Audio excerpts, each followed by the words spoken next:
This is Rustler basketball on 88.1 Rustler Radio. It is a Monday afternoon matinee, and what I talked with Brad Schmidt about in the pregame, Joel Kindle, is the fact that this may be the first game played in the country that by the opening season standards, which today is the first day you can play, and I don't know if anybody in the country is playing before this game, 3 o'clock Mountain Time. Well, you always hate to volunteer, which you're not really sure of. However, there's some team that may be doing one of those midnight madness game type things too. You just never know. But you're right. It's an odd time for a game, and it's the type of game we used to see when a team would go to state or something, because games would be at any old time, as it were, then, you know. Yeah, absolutely. It is the season opener for the CWC Rustler men's basketball team.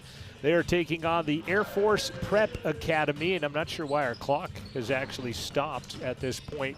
Right now, both teams are here. Both teams are warming up. Game should be starting in about 19 minutes, but the clock also starting at the odd 21:19. Yeah, the clock is stopped at 21:19. If you're watching this on rustlerathletics.com and or Spectrum Cable TV channel 189, you're seeing our brand new scoreboard there on the screen. And thanks to Pepsi, our scoreboard sponsor, amongst our other sponsors here as well. But big thanks to all of our sponsors. And we look at a team that last year I think didn't perform as well as they would like. 5-14 for Brad Schmidt's team, 3-7 in the Region 9.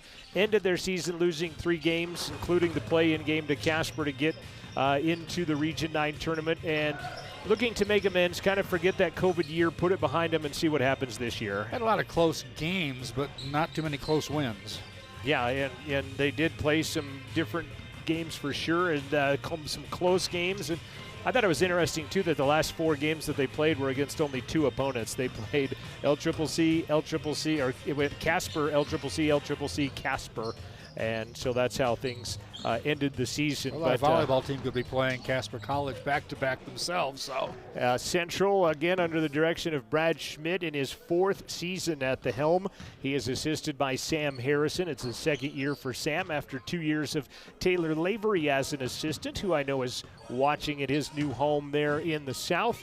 And we'll talk about this coaching staff, and had a camp this past weekend for the youngsters, and just to see how this team will go. Lots of returning players: Jalen Searles, Stephen Long, Jack Klumak, Davis Richard, Niehi Blackbear, who was on the team, just didn't play last year due to some ineligibility reasons. Trey Sims, let's see who else, Sebastian Gaza, all returning players for this program. Of course, you're missing 2 that played, and they went north and east on us, and they were probably as key a players as anybody we had. Right. Gentry timed out here. It's Jalen Gentry, and like I said, a one they took after 1 year. And I would have loved to have seen a Johnny Levias come back for a second season here at Central. I think one of the best players in Region 9 last year. I think Jalen Searles could be that if he has a good season this year as well. This is our pregame show on 88.1, as we're going to step aside for just a quick break. When we come back, we're going to take a look at your Rustler report, and we will talk with our head coach. Actually, we're going to talk with our assistant volleyball coach, Brooke Thompson, who coached the team this weekend with Darshea Gallard being out, and she will be coaching them in the first couple of games at the Region 9 tournament this weekend as well. We'll talk with Brooke. We'll also talk a little cross country as they hosted the Region 9 championships, and then we'll get back to the interview with our head coach, Brad Schmidt. That's next. This is Rustler Basketball on 88.1, streaming live at rustlerathletics.com.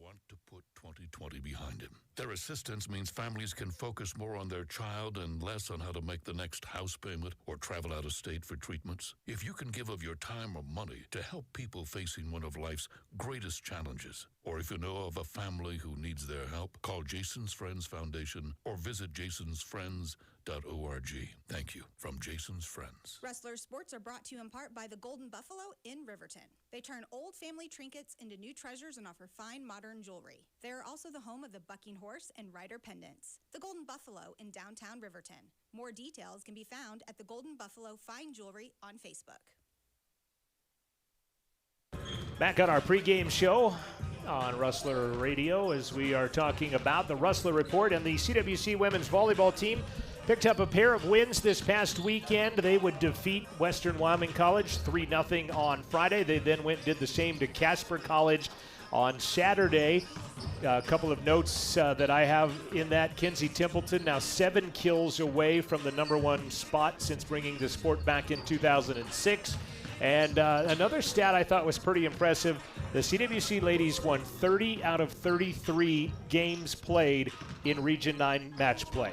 I was going to go at it a different way. They've not lost a set since they played Western Iowa, for example. Right. And I think we both are attacking it differently as far as how many, games or sets they've lost, in Region 9. Caught up with the assistant coach, Brooke Thompson. As I mentioned, she took over the coaching duties for the team on the road at Western and Casper, and will do it again this at least Thursday and Friday, or Wednesday and Thursday of this week. And here's how my conversation with her would go. Tell me how the weekend went as far as nerves for you, nerves for the kids. At the end, did it seem like it was just business as usual, just no Darshea? I mean, how did the weekend go? Yeah, overall it went good. I think there was definitely nerves for me and the girls, but in the end, they just went out and did their job, and that's what they've kind of done all season. We've had our system together. Darshea has laid out a very clear and concrete foundation, so I had big shoes to fill, but it was pretty easy just to step into a system that was already set up, and the girls, trusted me, and I had confidence in them. So for me, it was just about going out and remaining calm and letting them take care of business. How does this week go, knowing that, and it's good that you were an assistant last year to go through a regional scenario, but what is the week? She can't be at practice. How does this week go leading up to, the most important tournament of the season? Yeah, so she's still extremely involved, which I appreciate. We've been working on practice plans, watching, film, looking at what we need to work on, looking at how we can prepare for this upcoming week. And then I think the same thing, we're just going to take it one game at a time.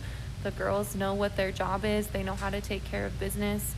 I'm not entirely sure that they need either one of us at this point. So yeah, just taking it one game at a time, preparing where we can, and going from there. With the fact that you came into this with one goal in mind of the season, and that was a trip to nationals, and it's like everything has led up to it, but now it's actually the part that matters. And I think, we see in some urgency, a sense of purpose, I guess, from the girls. We did our job in conference and we set ourselves up to be in good position, but they know that there's still a lot to work for, and they're motivated, driven. They're really, like I said, focused. So hopefully this is where they come out and peak and do their best. That is Brooke Thompson, the assistant coach for the CWC women's volleyball team, ranked 11th in the country in the latest poll that we saw. Haven't looked at it today, though, to be honest with you, to see if, in fact, they have moved up or down in the 9-person voting, as we've talked about on the Rustler Report. But congrats to Darshea Gallard, Brooke Thompson, and the ladies. A perfect unbeaten conference season. The #1 seed, they'll play Wednesday, 5 o'clock from Scottsbluff against the winner of McCook and Casper, who will play earlier on in the morning in a loser-out game. And you'll be there to do those games, yes, too, by the way, you might want to add. It's going to be a weird week. I will be there. Sorry, I got to answer this real quick. I will be there Wednesday, travel back home to deliver a eulogy on Thursday, and then back down Friday to Scottsbluff to hopefully see our women's volleyball team clinch that berth to the National Volleyball Championship. So, yeah, it's going to be a kind of a crazy week starting off with some basketball here today. Real quick, looking at cross country, they hosted 4 ranked teams on the women's side, well, on the men's side, and a couple of ranked teams on the ladies' side. And unfortunately, the CWC cross country team suffered an injury and not their best times. Ended up placing 4th as a team. However, Jaden Yates finished 6th overall. He is an all-Region 9 performer for a 2nd year in a row. They will be going off to nationals that will be coming up November 13th. That's next week in Richmond, Virginia.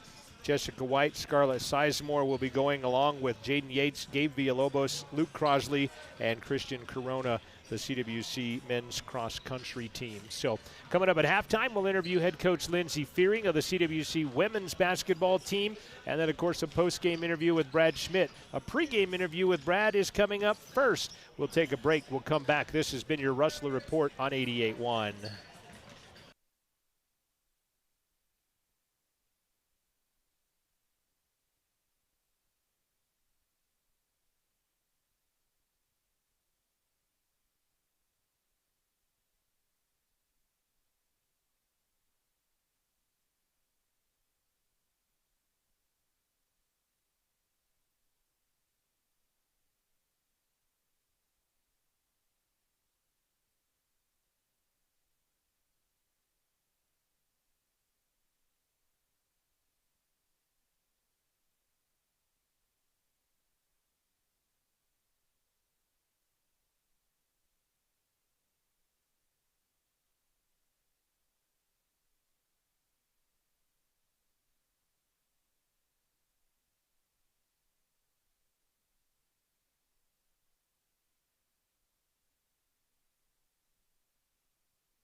grind that a regular season is, which we haven't had. You know, it feels so long ago when you look back at 2 years ago. We were getting ready for a season with my 2nd year of guys and had a really good season, you know, and then got shut down by COVID, the weird year last year, and now kind of back in the full swing of things. So the guys are really, really excited. We've put in a lot of hard work to get to this point, but we also are, we're not just focused on one game. We're focused on the course of the season and team development and individual development as we get things going. I have about 20 minutes worth of questions I could ask, but pregame's not going to be that long. So I'll jump in here with this. And you had talked about missing the preseason last year as just being such a crucial part to what you do here. It just develops toughness and it develops our culture. You know, when I'm not bringing in a bunch of Division I transfers or, you know, these guys that even are so-called Division I recruits. So a big part of our program is developing that mindset of what it takes to be a 4-year type player. And that's where this preseason's so important. And then, you know, I had a really good mentor back in the day. He said, you got to be harder on the guys early and then you can loosen up and you can't flip-flop that. Well, that's kind of what happened last year. You know, we were managing the pandemic and trying to figure things out, weren't really going hard at these guys, knowing we weren't going to play until the middle of January. And that's not the case this year. I've been on these guys. You know, I probably wore some guys out, but it's necessary as we get ready for a 30-game season. I'm not sure which order to ask this in because you've got, 4 games in the span of 5 days, essentially, maybe 6 days if you count it that way. But it's a grind this week for sure. It is. You know, and we've been building up to this point, you know, but we have one goal, and to do that goal, we're going to have to win 3 games in 3 days. And, you know, what a better way to start than playing a high-level prep team on our home floor, getting a home opener the first day that you can actually play, and then going to CSI and playing 3 straight, which is going to be very indicative of what we're going to have to do late in the year if we want to get to where we want to get to. Yeah, including the 15th ranked host team up there, CSI, this weekend. Yeah, you might be the first game in the nation playing at 3 o'clock. I would be shocked, John, if we're not the first JUCO game of the year. I don't see anybody playing middle of the day like this, and it's super unique for us. You know, I wouldn't do this if I wasn't open to working with other coaches and, you know, and giving them freedom in their travel plans and moving this game time up. And thankful our administration and you guys and everybody's able to, you know, do their jobs in the middle of the day. what are we looking for today? I mean, this team got after you, beat you by 8 at their place last year. They're obviously no slouch. They'll be disciplined, you know that. But what are we looking for today? And I mean, as far as, how many deep you'll go, everything, I guess. Yeah. I think the last time Air Force Prep was here was with Coach Nelson, and he held the Classic here, and they waxed Sheridan that year. And, I think Sheridan won 20-some games that season. You look at even the Region 9 South, they won't even schedule these guys. That's not my mentality. Anybody that's been around me and this program since I've taken over knows that, and it's going to be a tough test. They run, like I said the other day, I think they run a matchup zone, which is unique. They run the Princeton offense, which is also unique at this level. It's more of a 4-year mindset that it takes to run that. But the good thing is we have a lot of those concepts built in our offense. As far as our rotation goes, I mean, we have 13 guys that are going to suit up. I envision at least 10 to 11 of those guys playing, and who knows, man, we might run all 13. I don't know. I don't know as I stand here and talk to you about it, but it's our rotation's going to have to figure itself out, and some of that's going to come with the guys' performance on the court, and some of that's going to just come from trust within the coaching staff with some of our players not taking care of business off the court. So we'll see how it goes. We'll see who gets the majority of the minutes, but that's going to be determined by the guys once the ball's in the air. Unfortunately, we start the season injured, a couple of guys. I know Jake walking around in a boot, and I think it's is it Jesse, your other one? Yeah. Yep. Yeah, so Jacob Maddox has got a fractured foot. He's been out for the last 4 or 5 weeks, and he's hopefully only got about 2 weeks left and is going to be back. And then Jesse White, who was slated to be my starting point guard heading into today, has gone down with just a weird illness/injury like a week ago. So he's been out, but we're fine, man. We're deep. We're talented at a lot of spots. You could argue the 5 guys I'm starting are, nowhere near as talented as the 5 I'm going to bring off the bench. So that's a nice problem to have as a coaching staff. And like I said, the guys will work out minutes and rotation as we go through the week. That is head coach Brad Schmidt here on the pregame show as we are getting ready for the Rustlers and the Huskies. It is Air Force Prep and Central Wyoming College. Let's look at some starting lineups here first, as we are going to have a national anthem coming up here in just a few minutes. We'll also talk about the Air Force Prep Academy and tell you a little bit about how they are trying to be Air Force Falcons and cadets at Air Force. Right now they are Air Force Huskies at the Prep Academy. They will start like this. They will start 6'3", and they're all essentially freshmen. all 12 of them from last year are gone. They're replaced every year, and they will start 6'3" from Indianapolis, Indiana. That is Vincent Brady. He wears number 0.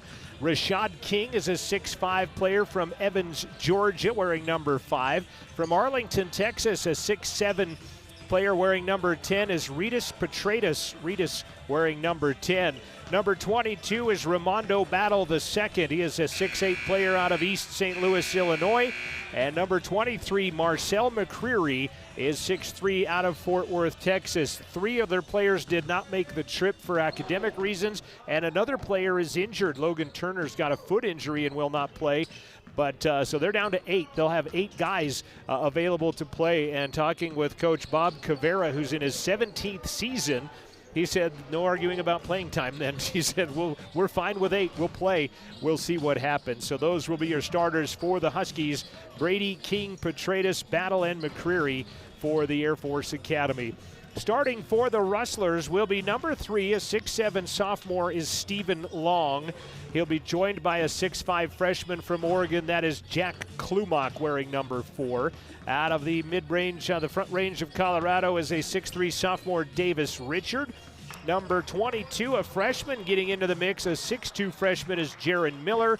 And number 24 is Sebastian Gaza out of Germany. Those will be your 5 starters for the Rustlers. Stephen Long, Jack Klumak, Davis Richard, Jaron Miller, Sebastian Gaza, the 5 that will start it off for the CWC men. And Brad Schmidt in his 4th season as the head coach of the CWC Rustlers. And you heard him at the end of the pregame there say his second 5 maybe just even a slightly better than his first 5. So not sure the reasoning of the starting lineup, how it goes, but we'll see how it goes as this game goes on.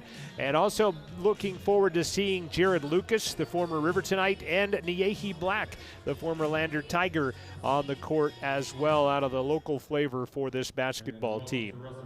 We will step aside for the national anthem, and when we come back, we'll see your starting lineups from the PA announcer, and we've got basketball coming up next.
Ready for basketball. John Gabrielson, Joel Kindle, and the student crew from the new media degree under the direction of Amanda Nikoloff. Just curious that the national anthem might mean something more to these perhaps future Air Force cadets, you know, that when they hear that before a ball game. Yeah, definitely so, as they are dressed in their road navy blue uniforms, the dark blue. They've got gray numbers and white trim. They are the Huskies. It says Huskies across their back, Air Force Prep across their front. Central dressed in their home whites. They've got orange numbers, black trim, the orange stripes down the side. Central going right to left as we look at Rustler Gym to start things off. And obviously Air Force and head coach Bob Cavera going the other direction. Couple of different points to talk about. Central not starting Jalen Searles. Also Jesse White, you would maybe expect to be in that starting lineup, injured, and so he will not be playing today for Jesse White. But see him down the road, both him and Jacob Maddox hopefully going to get healthy here pretty soon. Bob Cavera, as I mentioned, in his 17th season, assisted by Captain Michael Lyons, Alex Pickert, and Amika Akea. Those are your coaches that do this Air Force Prep team. Again, they are 1 year at the Air Force Prep. They hope to get in, they're right now enlisted in the Air Force Academy. They're hoping to get an appointment to the Academy. 11 of their 12 last year were appointed to the Air Force Academy out of the Air Force Prep.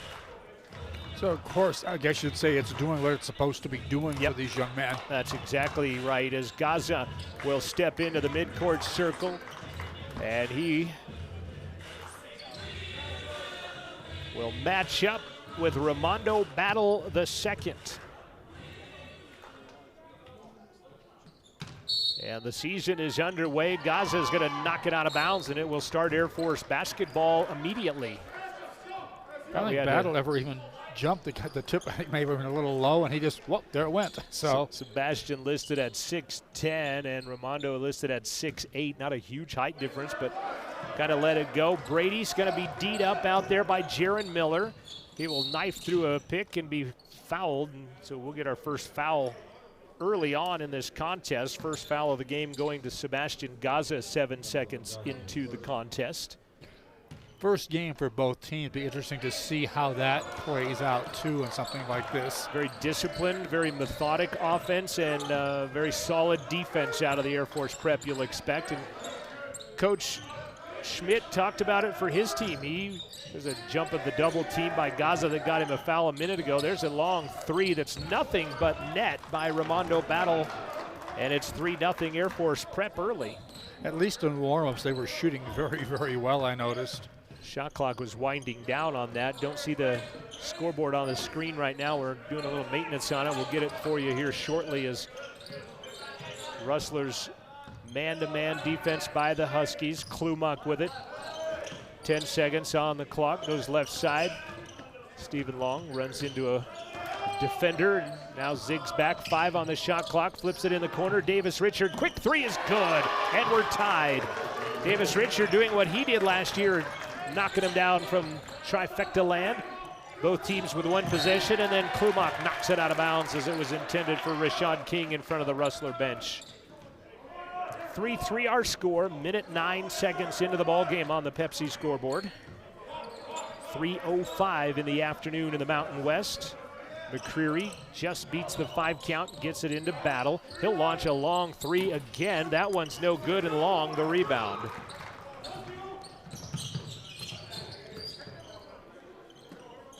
Rustlers back on the attack against that man-to-man defense, pressuring them clear out to midcourt. Klumak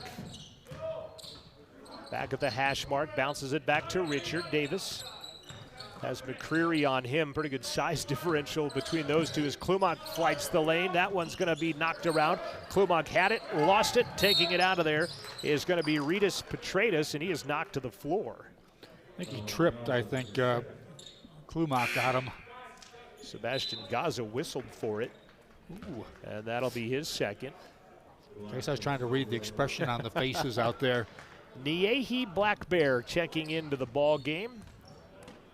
And those of you familiar with Niehi are going to say, why the Black Bear? And he said that is his name. That's what he wants to be called. And so he fix it on the program then. Niehi Black Bear it is, as Petratus going to be fouled by Davis Richard driving the lane. And that'll be number 1 on Davis. Number 3 on the Rustlers already. There's that good-looking scoreboard we've got posted on there, thanks to Stephen McKnight and Francis Obukoya, our Wyoming PBS engineers. As Petratus at the line, free throw is good. He doesn't mess around. He gets the ball and pretty much puts it right up and in. No pre-free throw ritual or anything, just let her go. Second one, couple of dribbles, going to go front of the iron, and Black Bear the rebound.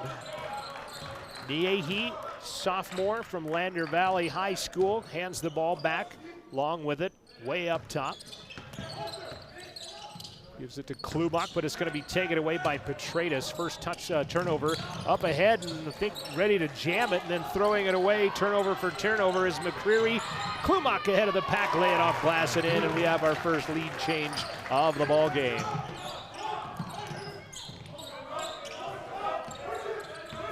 Petratus, nice bounce pass underneath, and a foul from behind, as putting that down was Battle, and he's going to be fouled from behind. And that's going to be whistled on Niehi Black Bear.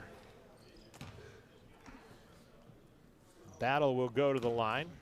5-4 the score on the Pepsi scoreboard, 17:31 left. First half, free throw on the way, good. We are tied.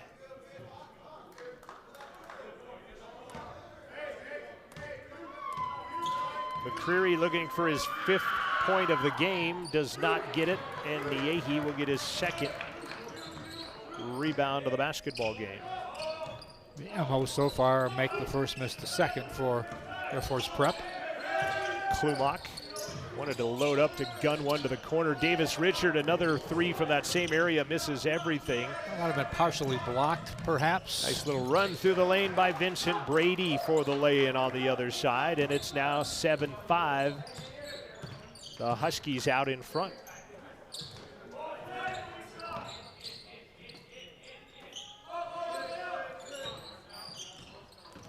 Miller falls to the ground, finds Long. He'll be double teamed on the low block. Back to Jared Miller. Penetrates, scoops with the left hand. It's going to drop. First basket as a Rustler for Jared Miller. He's out of Anchorage, Alaska, and a quick run the other way. Vincent Brady. And it puts it back to 9-7. Long, right side. We're going to get 3 fresh Rustlers into the ball game. As that ball's knocked away, taken away by the Air Force. Brady, the distance, puts it down. 6 points for Vincent Brady, and they've all been close. Not as high percentage as that one, though. The last 3 possessions, I believe, haven't they been? Yeah, he flushed that one. Baseline, Black Bear underneath. Nice move from the low block. And Niehi Black Bear with his first bucket as a Rustler cuts the lead in half. And he'll get a steal as well. Niehi's dealing the bounce pass. Klumuk, oh, he had Niehi wide open underneath. Instead, Richard for three on the outside, not gonna fall in. And McCreary the rebound.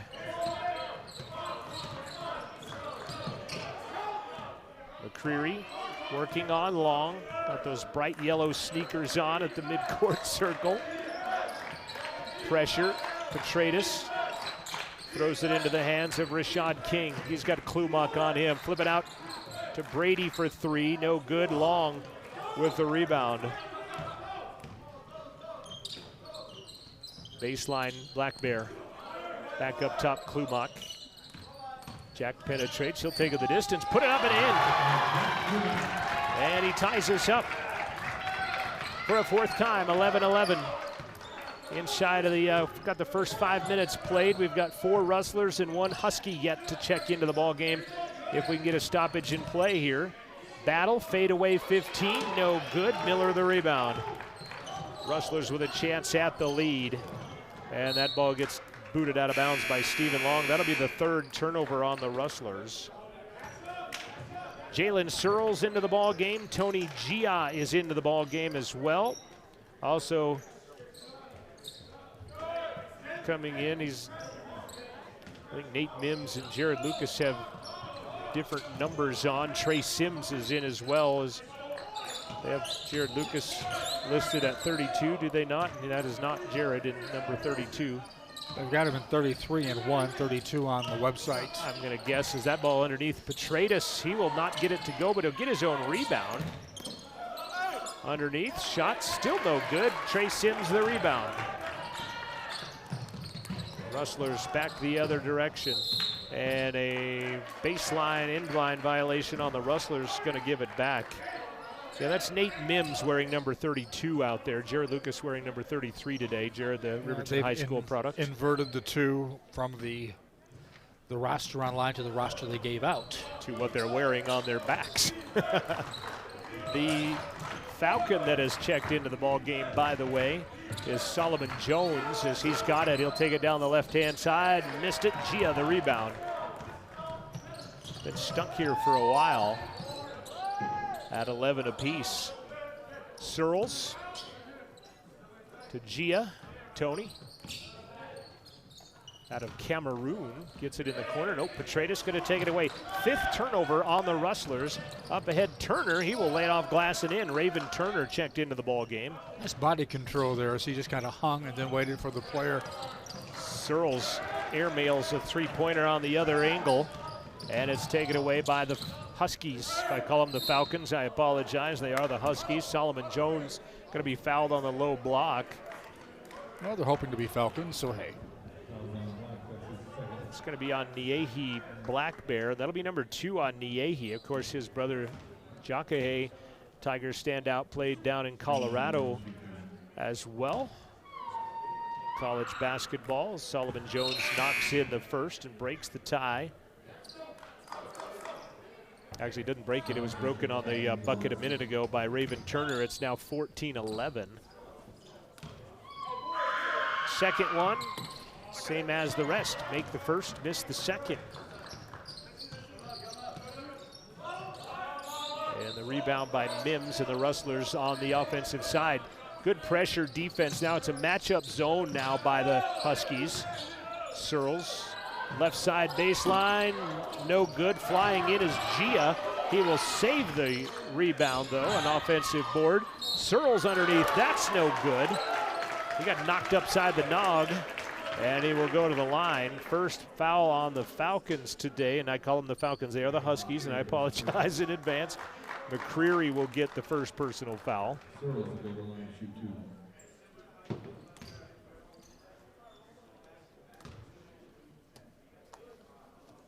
Free throw is good by Jalen Searles.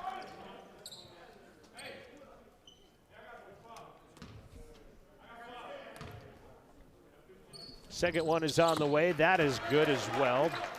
Pair of free throws made.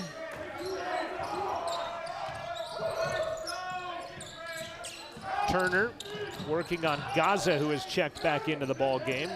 Back door poked out of there by Gia, taken away by Sims. Third Air Force turnover. Central with a chance at the lead. Give and go. Mims has it knocked off his leg out of bounds, but a foul called on Rashad King will be his first personal. Central ball out of bounds. Talking with Coach Schmidt, I mean, okay, what are the keys to the game? He said, number one is we want to be tough. We want to run our culture. The second was how do we run baseline and inbound plays? And then he also said that defense and rebounding, along with that toughness, as Searles goes to the baseline. Good body control. Puts it off glass and in. Searles along the baseline getting bumped. And that is our third lead change of the contest as the Rustlers have it back out in front now, 15-14. Turner. Sims on him defensively up top. Ball knocked away by Gaza. Taken away by Gaza, gives it to Gia. He'll have it just taken right back by Rashad King. And Gia playing pretty tough defense on him as he brings it across the timeline. Good defense by Tony. Now Sims getting in the face of Turner. Turner gave up his dribble. Well, good defense by the Rustlers, and they'll get a 5 count out of it. That's interesting. That was a late whistle then, because the guy they called the 5 count and somebody just had the ball. I think they actually maybe didn't call a 5 count. I think they gave a timeout instead is what they did. So not going to be a turnover on that. They will give a timeout instead. Or actually, I think maybe they do give the turnover, and it was a media timeout is where we're at inside of the 13-minute mark at this point right now. 11:54 left to play in the first half. Central 15, Air Force 14. We'll be back after this quick timeout on Rustler Radio, streaming live at rustlerathletics.com.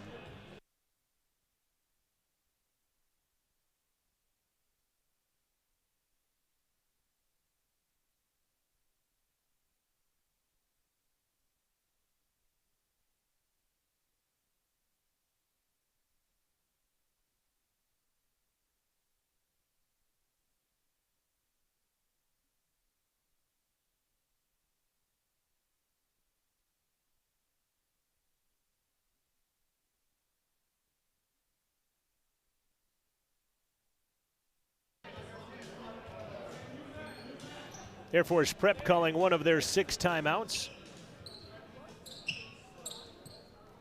And they do keep possession, so it was a timeout prior to the 5 count.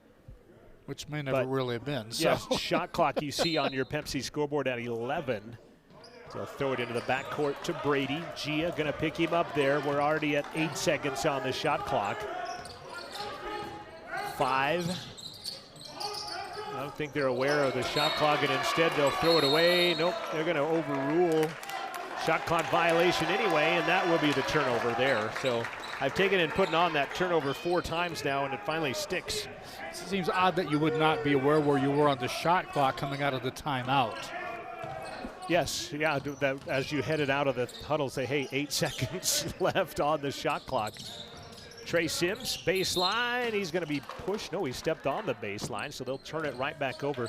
7 turnovers on the Rustlers here early. Strafed as he went by. Again, our 11th ranked volleyball team playing on Wednesday at 5 o'clock. We'll be there with them in Scotts Bluff. Baseline, good recovery by Gaza and Searles, but one of them going to get a call on the foul as Solomon Jones came down the side. They're going to go against Gaza, so that'll be 3 on Sebastian Gaza. Knocked a little static into our hoop mic as well. Back to the line go the picking up truckers. Huskies. Solomon Jones at the line, makes the first, and like you said, their MO right now has been make the first, miss the second. Gaza is going to come out. We're going to see for the first time Saul May check into the ball game.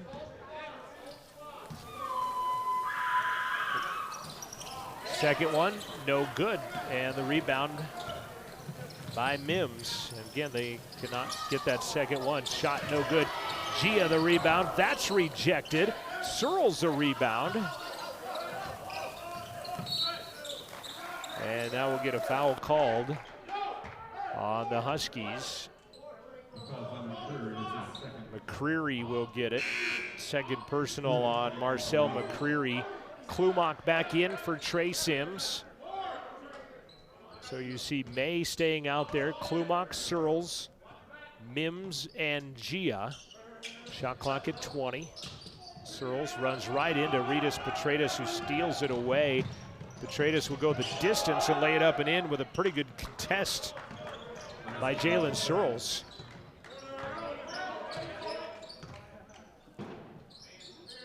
Klumak in the midcourt circle. Down by 2. We've seen the lead change hands 4 times here in the first 11 minutes of basketball. Well, first not quite 10, I guess, actually.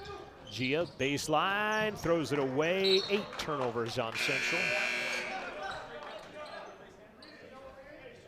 Going to see Wyatt Bell into the lineup for the first time. 6'1" guard out of Buckeye, Arizona. One of the 100 suburbs of Phoenix. I was in several of those just last week, several of those suburbs, from Cave Creek to Gilbert to Tempe. High post, right side, nice move underneath, maybe a little too far, but a reverse, nice play by Solomon Jones. 5th different Husky to score, and Air Force leading 19-15. They beat Central last year by 8 as Searles pushes one kind of a weird angle off the glass, but Jalen Searles 6 points off the bench. Makes it a 2-point ball game, 19-17, under 10 minutes left to play in the first half.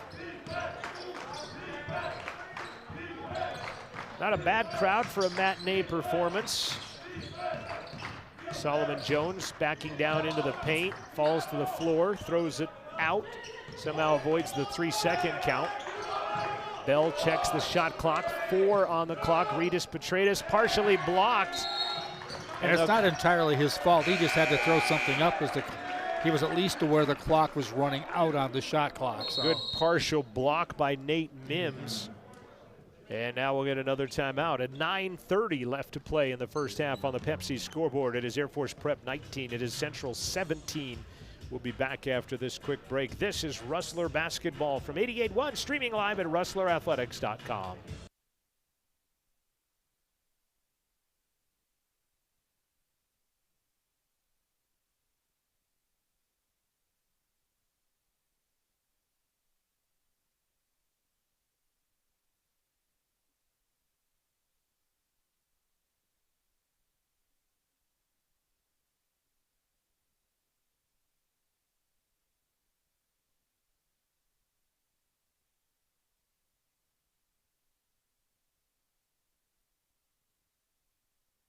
.9:30 remaining, first half of basketball. 19-17 visitors leading your Rustlers. Shout out to former assistant Taylor Lavery, now at North Central Missouri College. They won a banner last year in their division as well. He's an assistant down there at North Central Missouri, and Pirates, I do believe. He was 1-0 as a head coach here, too. That is true, yeah. Brad got tossed one game, Taylor got to coach the next. And he really cranked it up. He did.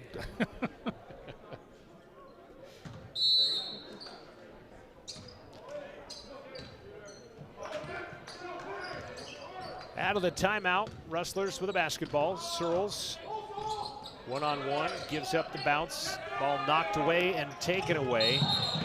And a foul from behind.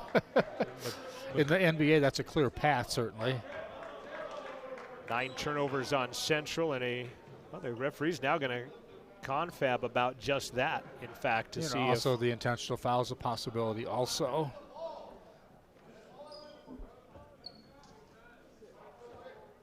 So they're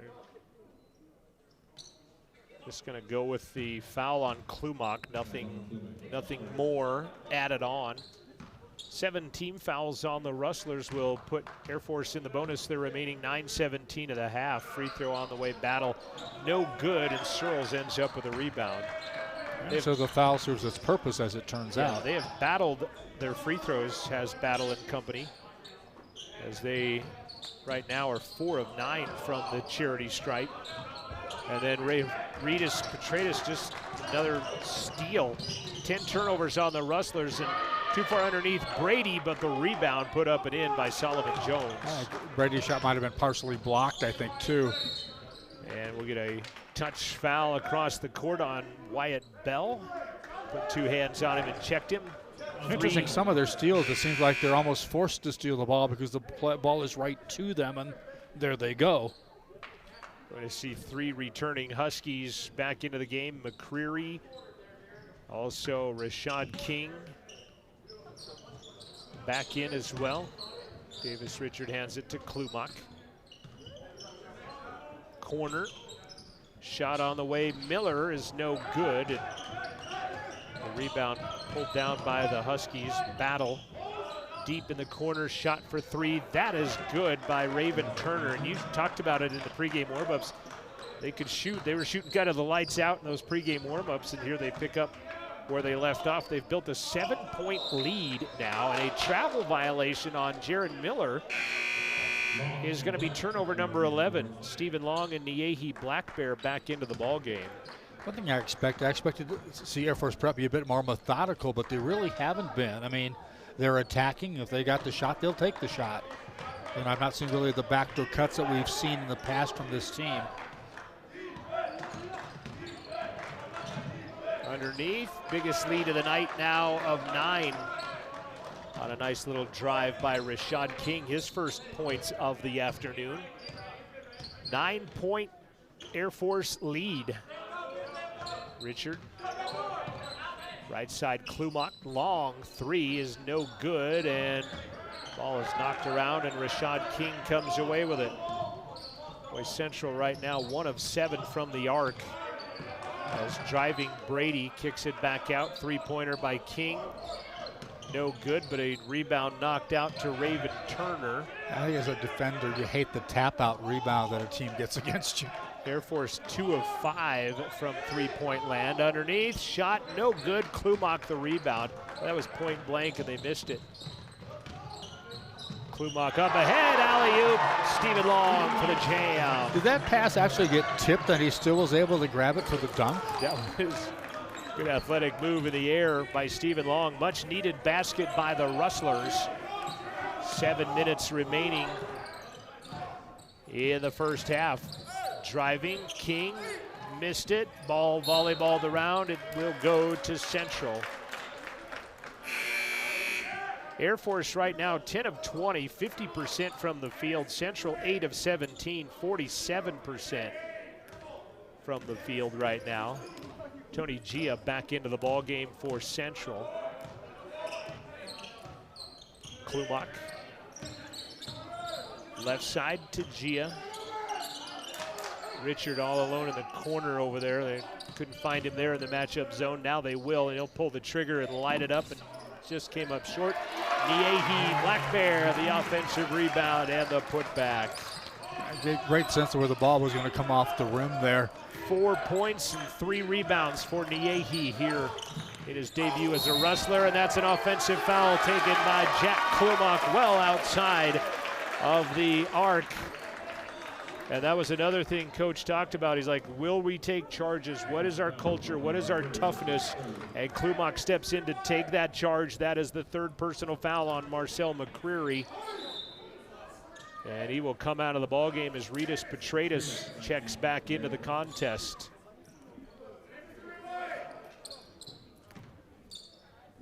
Stephen Long bounces it up ahead to Jack Klumak, and with 6:15 remaining in the first half on the Pepsi scoreboard, the Rustlers will bring it across the timeline. Blackbear to Davis Richard. Davis back out top to Klumak. He might have traveled with it on that little hop there, as in Tony Gia from the baseline 3 knocks it down. Central back within a bucket after trailing by 9 just a few moments ago.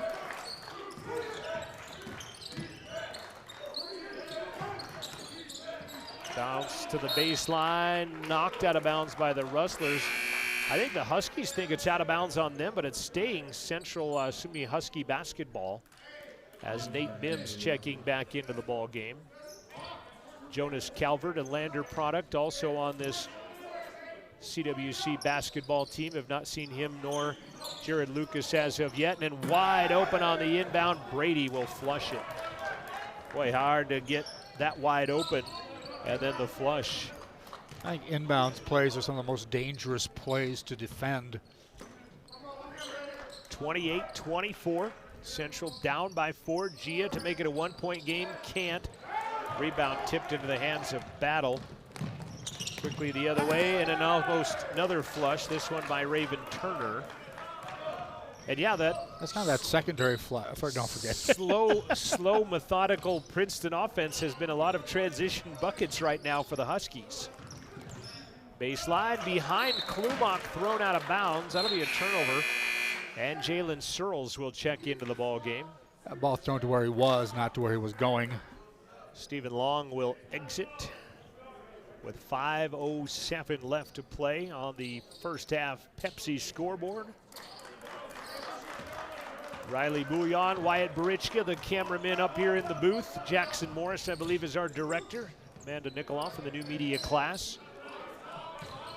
Thanks to them as Ritas Petratus gives it up to Battle. He'll throw it in the corner. Turner with a left hand missed it, but Petratus got the rebound, puts it in, and is fouled. Well, how many points have they scored in the paint? Just about all of them. Probably too many, according to Brad Schmidt. A couple of, I think 2 threes and some free throws, and the rest has been from point blank. And Niehi Blackbear going to get his 3rd foul. So now I think you're going to maybe see Jared Lucas get some time, as he's kind of the other 5 behind Gaza and Blackbear right now. And no move to the bench as Blackbear comes out. They're going to go with the smaller lineup is what they're going to do. Petratus gets the 3-point play. Of course, last year, if you recall, last times it seemed like the lineup really wasn't such a case of being assigned 1 through 5 either, though. Right, that is true. Which you're seeing more and more all the time anyhow. Klumach flips it out to Mims for 3. No good. It goes off of the Rustlers. It'll be Air Force basketball. Boy, Central was down by 9 a bit ago at 26-17, and they're down by 9 again. Kind of wonder where you were going with that. And they still are. Got it within 2, and now ballooned back up to 9, 33-24.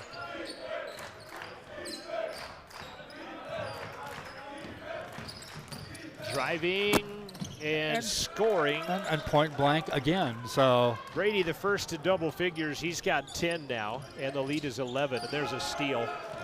Searles just had his pocket picked. Left side, Klumach. Got a lot of ball on that, but he got some body of Vincent Brady as well, and Jack will pick up his 2nd personal. And well, it would have been a point blank shot. Well, it was a point blank shot, but with a foul. We'll get a timeout with it. 4:05 remaining first half from Rustler Gyms. Air Force Prep by 11. The Huskies 35, the Rustlers 24. Back after this timeout from Rustler Radio, streaming live at rustlerathletics.com.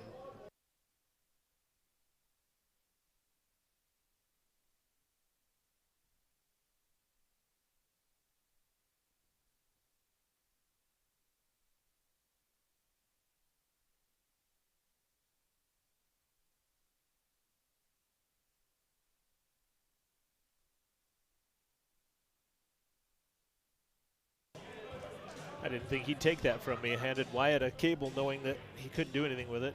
He graciously took it and then put it down because he didn't have anything to do with it either. But Wyatt Barichka running camera up here at the top of the gym from the press box. Great camera work, he and Riley. At the line, you see Vincent Brady. First of 2 is up and good. Trey Sims in for Jack Klumach.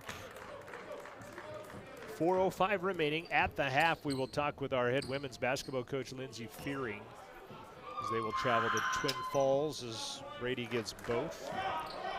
Well, maybe Ava was expecting to be interviewed at halftime because she's up here. She'll be on the Rustler Report tomorrow at about 9:10 in the morning with Wyatt Barichka and company. Double team and a throwaway and just out of bounds. You're not on tomorrow? No. It's a student broadcast, baby. Am I on? I think you are, yes. When was I last a student? They've gotten rid of me. And here comes Jared Lucas into the contest for the first time, the freshman from Riverton, the 4A West Player of the Year. And just to watch him improve over the last couple of years, the kid has put in some work and benefited the fruits of his labor, and now on a college basketball team is Jared Lucas. The CWC presses for the first time in the ball game. Down by 9. Actually down by 13, now 15. As King lays one off the glass and in. They have shot a lot of layups or like layups. Yeah, they're 58% from the field, if that helps you. 15 of 26 they have missed. And it's the difficulty of the shot, too, right. Maybe, though it's so high. Yeah, the range is fairly close to help that out. Trying to post up Lucas down low, and we're going to get, oh, I thought we had a whistle. Not a whistle, and there we do, as Turner is going to foul Saul May. Team foul number 6, and it will be Central basketball as the shot clock reconnects at 20. 3:14 left. The Huskies of Air Force Prep up 15 on the Rustlers. Lucas takes the inbounds. Searles, baseline left side, Sims for 3, no good. Knocked out of bounds by Saul May. Boy, the Rustlers just not shooting it from the arc like they would like. 2 of 12 from three-point land. They hit their first one, and they've been 1 of 11 1 of 11 since Davis Richard knocked down the first triple of the game. 3 minutes left to play in the first half of basketball. Brady's going to drive the distance, has it knocked out of his hands, out of bounds. It'll stay Husky basketball with 18 left to shoot.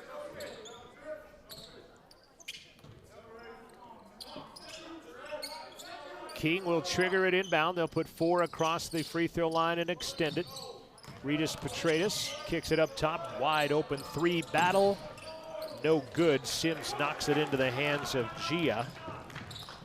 And the Rustlers on the attack. Gia running through the paint.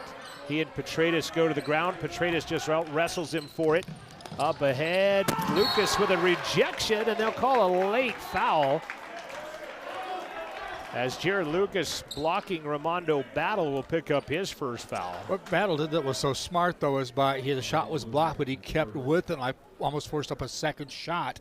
And that, I think, is where the foul does occur. First personal on Jared Lucas, and Ramondo Battle will go back to the line. He has 4 points, 1 for 3 from the free throw line. Makes the first. We're going to see Solomon Jones back in for the Huskies, as well as Wyatt Bell. 2:36 remaining in the first half, and a 16-point Husky lead. Up 16 on the home team, 40-26, biggest lead of the game, and possibly more it is. This was a lot of lead changes up until the late teens, really. You know, then suddenly it's a kind of a taken off and hide. 17-point Air Force Prep advantage. I have this handy little game log thing that we can see. There's another turnover by the Rustlers. We'll have to get to that in a minute. There's a nice rejection by Klumak. Up ahead, Searles with a flush.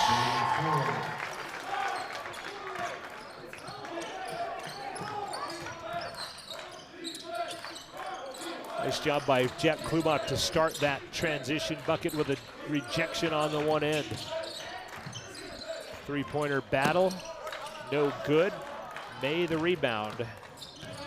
Air Force 2 of 7 from the arc. I believe they made their first as well. Searles for 3 in the corner. High arcer, no good. Knocked out of bounds off. Oh, I thought it came off of Battle. Referee says off Trey Sims, out of bounds. And it will be Air Force basketball.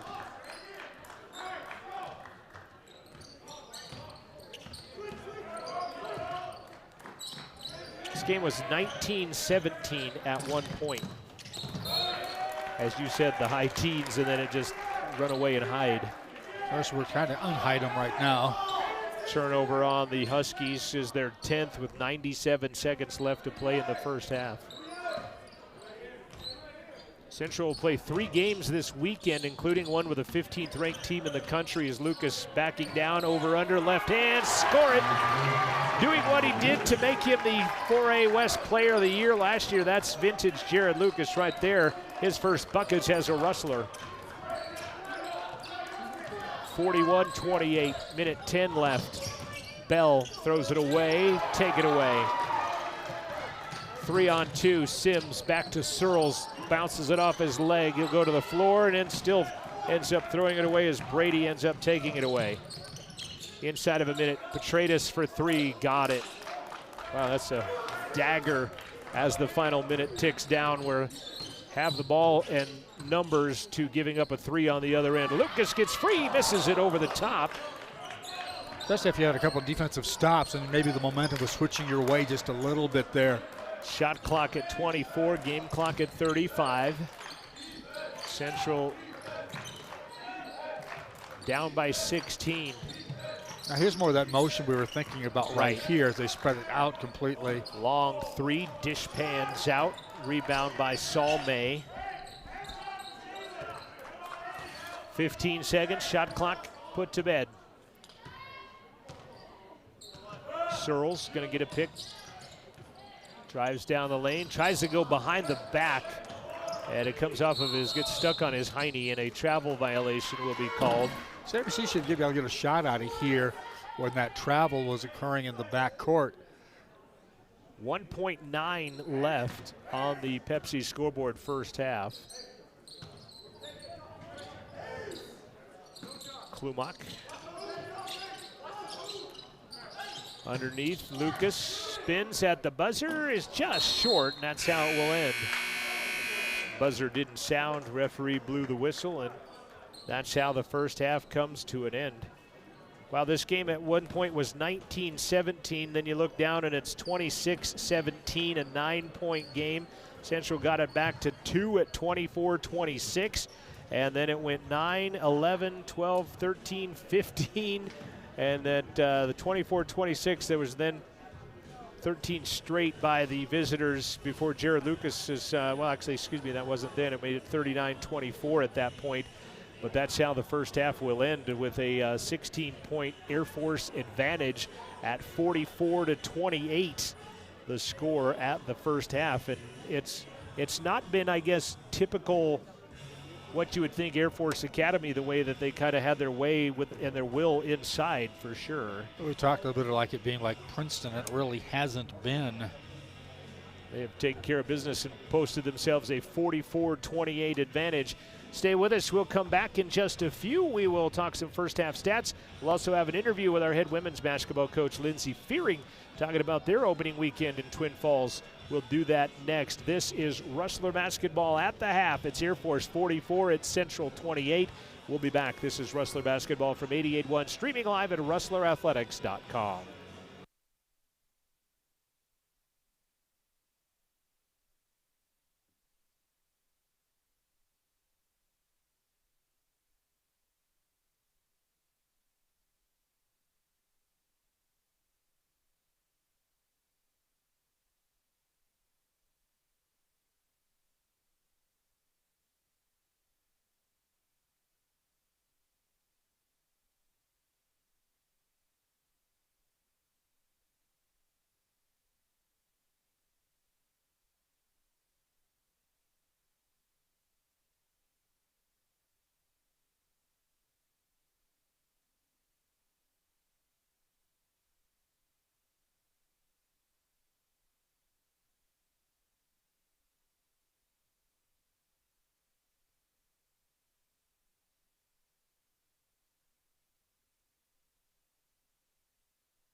is the back cool. to the, I don't know where you're going with that, but we've caught an open mic with our head coach, Lindsey Fearing, of the women's basketball team. And halftime score right now, 44-28, as the Rustler men find themselves down 16. They've trailed by 17 at one point.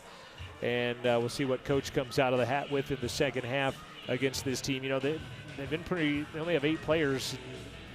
Maybe the conditioning of the early season catches up with them. We'll see what happens here. They look pretty fresh, though, throughout the first half, and they were the team that was running. Yeah, pretty conditioned as they have a lead.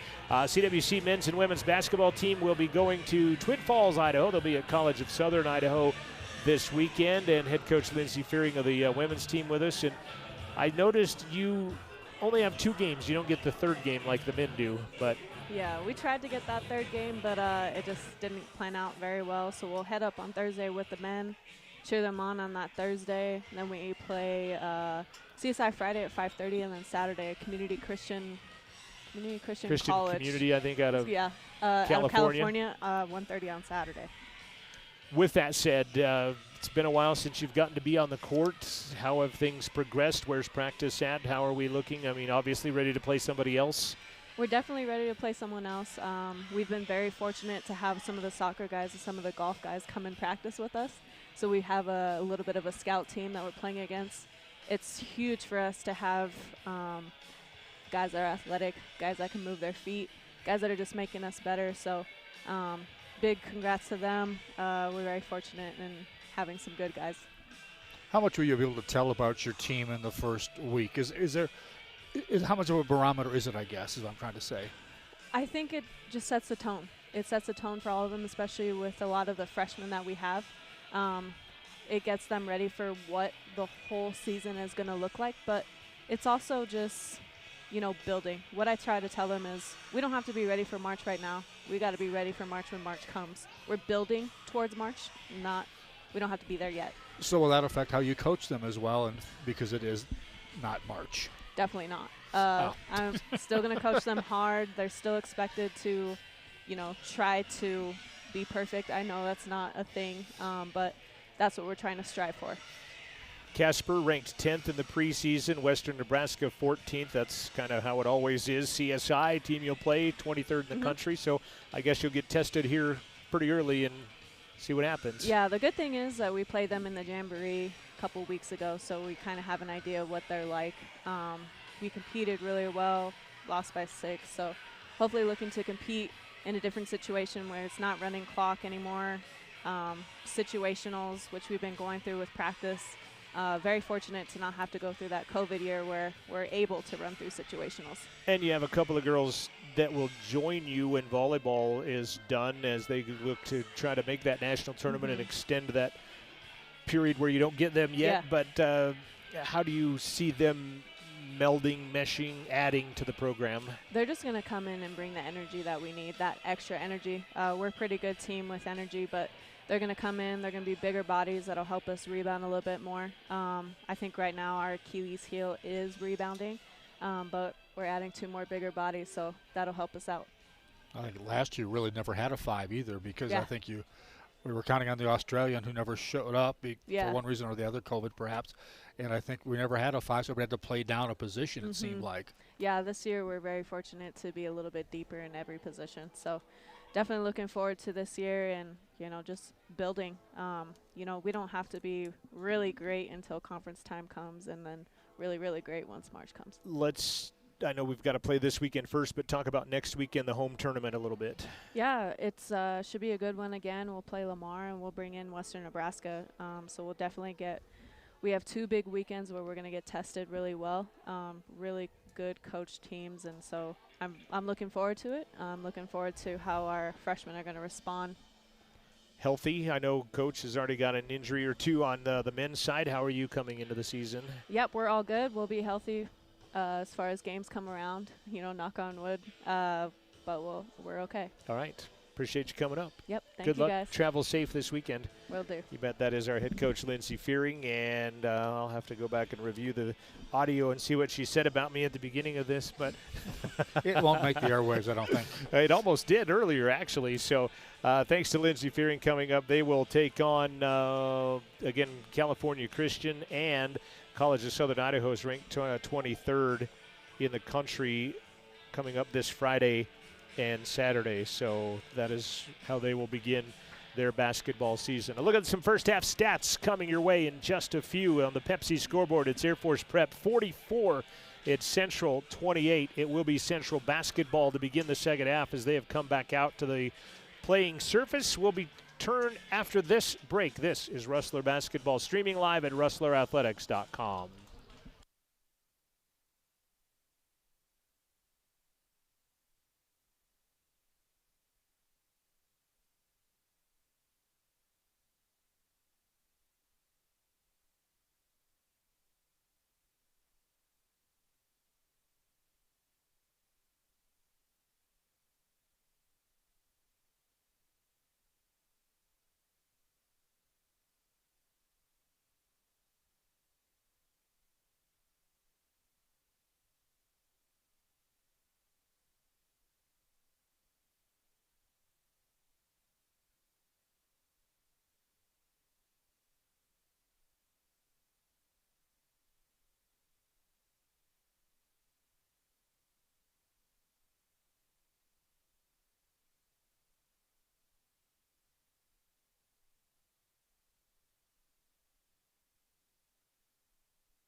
(44-28) at the intermission. John Gabrielson, Joel Kindle. It is the Air Force Prep Academy 44. It is the Central Rustlers 28.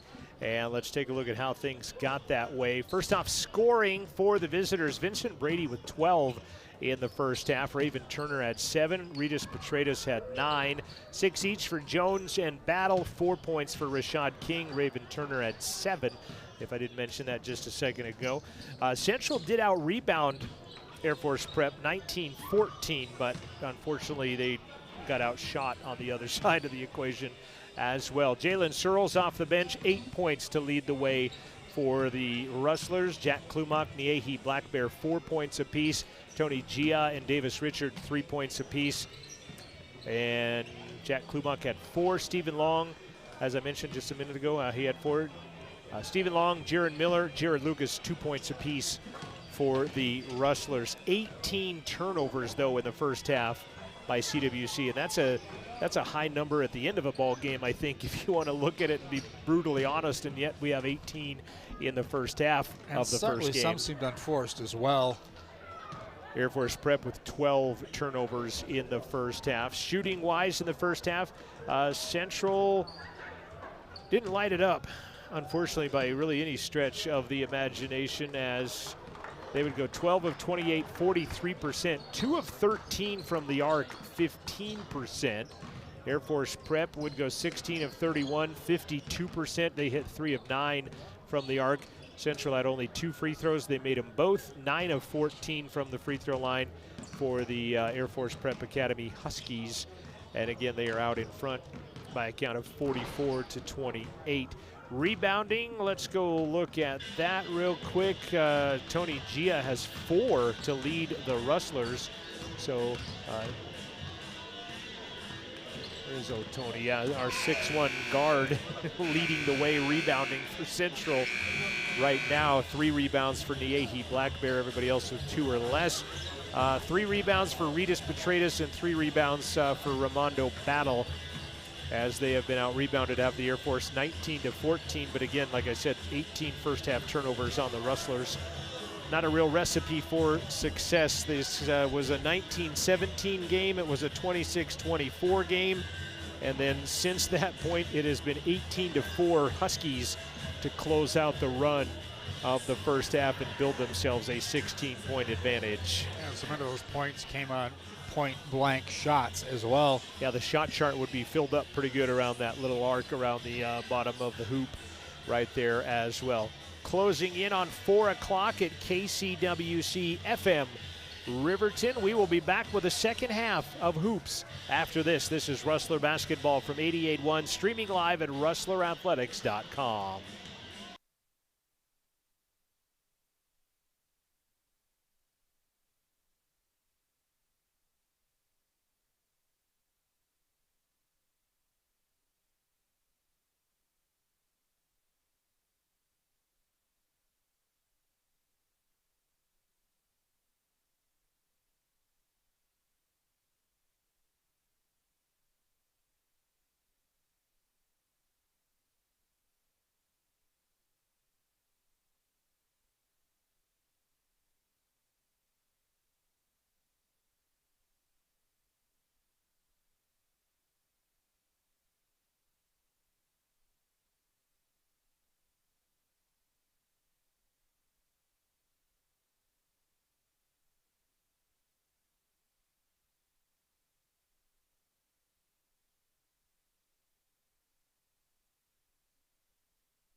Back for the second half of basketball from Rustler Gymnasium. A big thanks to Fremont Beverages Pepsi, longtime supporters of kids and sports in Fremont County, Central Wyoming College, and the state. They are community leaders with donations of scoreboards all over Wyoming and financial support of teams and broadcasts like this one, helping support our community thanks to Fremont Beverages Pepsi. 44-28 on that Pepsi scoreboard. It will be Central basketball to begin the second half. Air Force dressed in their dark blues, the silver numbers, and the white trim. And it will be Brady, King, Petratus, Battle, and McCreary, the same 5 that started for Central. Same Davis Richard, along with Jaron Miller, Stephen Long, who has the basketball, Sebastian Gaza, who has the basketball, and Jack Klumak, who now has it in the paint. Puts it on the floor, bodies in, partially blocked and fouled by Ramondo Battle. That will be his first personal foul. Just starting things out. And Klumak having some trouble getting up there, but he's up now. But notice he was down for a little bit. Pretty good grimace on his face on top of it. So Klumak will go to the line. 4 lead changes, as we mentioned early on, and then from 19-17, it's been pretty much all Huskies as Klumak gets the first free throw. 5 points for Jack. Tiger at Oregon. Product, a sophomore, misses the second. Long, the rebound, put it back up and in. Of course, Long, also an Oregon product. 3-point trip to start the second half on the first possession for Central. Now we'll dig in on defense. I think the first step is you got to get it to single digits. Underneath, kick it out, Petratus. Good ball movement, wide open to the top. Battle will not get it to go, and Gaza the rebound. He's playing with 3 fouls, by the way. Get the sense Battle is almost the designated shooter, more or less. He's had a lot more opportunities at the 3 range. Rustlers, oh, they'll throw it away. Gaza was open on the low block, and instead McCreary will take it and lay it in. Richard not wanting to commit the personal foul. 46-31. Minute gone by here in the second half. Klumak to Davis Richard. Miller baseline, the Alaskan finds Gaza in the paint. Spins, puts it up, can't get it to go, but is fouled. As you hear the whistle. Foul is on Ritas Petratus, his first. And Gaza did not get a good grab on the ball when it first came to him. Otherwise, it might have been an easier two-pointer right then. So he kind of had to battle to get control, then put the shot up where he was fouled. And might have been able to step in and two-hand that down, as instead he'll go to the line and misses the first free throw. Central 2 for 2 in the first half, both by Jalen Searles, but now 1 for 3 here in the second half from the line. Second, front iron, no good. Rebound by McCreary. That has something to do with the number of type of shots you take, too. They shot a lot more threes than Air Force Prep in the first half. And you're typically not going to be fouled on those. Back door underneath. Klumak attempts, but Brady gets the win and the flush. There's the backdoor play we talked about in the first half. Matchup zone by the Huskies. Klumak steps in and is strafed, stripped and strafed and pummeled and pounded. The foul is going to be on Vincent Brady. That is number 1 on Brady. Third team foul of the second half quickly, and that will be Central basketball out of bounds. Again, we'll be back on the air Wednesday as the Rustlers almost throw this away. Another tip underneath Miller, bodies in, no good, long, his shot doesn't go, and the rebound McCreary up ahead, wide open, lay it up and in. It's Rashad King, and a quick timeout as the Rustlers commit their 20th turnover of the game and a timeout and a 19-point deficit on top of it. 50-31, Air Force Prep taking it to the Rustlers right now. Rustler volleyball on the road on Wednesday at Western Nebraska at the Cougar Palace, 5 o'clock against the winner of McCook and Casper, who play earlier in the day. We will be there live, pregame at 4:45. It's tournament time, so we'll say 4:45-ish, with a game time slated for 5. And some of those issues get to be very non-ish. Exactly. Women's basketball and men's basketball on the road. Central on Thursday will take on Lee Community College. Then they'll play the 15th-ranked CSI Eagles on Friday, and then they'll play Colorado Northwestern on Saturday. Have I told you there's another tall bridge? The women that crosses the Snake River in Twin Falls. Just the women will take on CSI on Friday. They will then take on California Christian on Saturday. Our cross-country team will run nationals in Richmond, Virginia next week. Rodeo, golf, and soccer all done for the fall. And then don't forget the Rustler Report, 9 a.m. tomorrow morning out of the Rustler Radio Studios. Davis Richard for 3. Can't get it to drop. Rebound pushed back up and in by Miller. Jared Miller with the offensive board and a putback. Kind of a nuisance three-quarter press there, but they're backing it off. Niehi Black Bear going to check in on the next stop in play, which we almost had, as it might have been a foul there. Petratus drives, and he gets ball ripped out of his hands on the way down the right side. They say it's on the floor, and they'll give the foul on Jaron Miller, his first. Niehi Black Bear in for Sebastian Gaza. 3 fouls apiece for those two guys. Then give one to Jared Lucas, so they've got 7 fouls out of that 5 spot per se.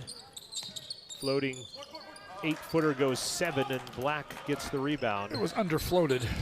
Black Bear, excuse me. 4th rebound of the game for Niehi. Boy, he's wide open underneath, but they couldn't find him. Battle now gets back into position underneath there. Long to Richard.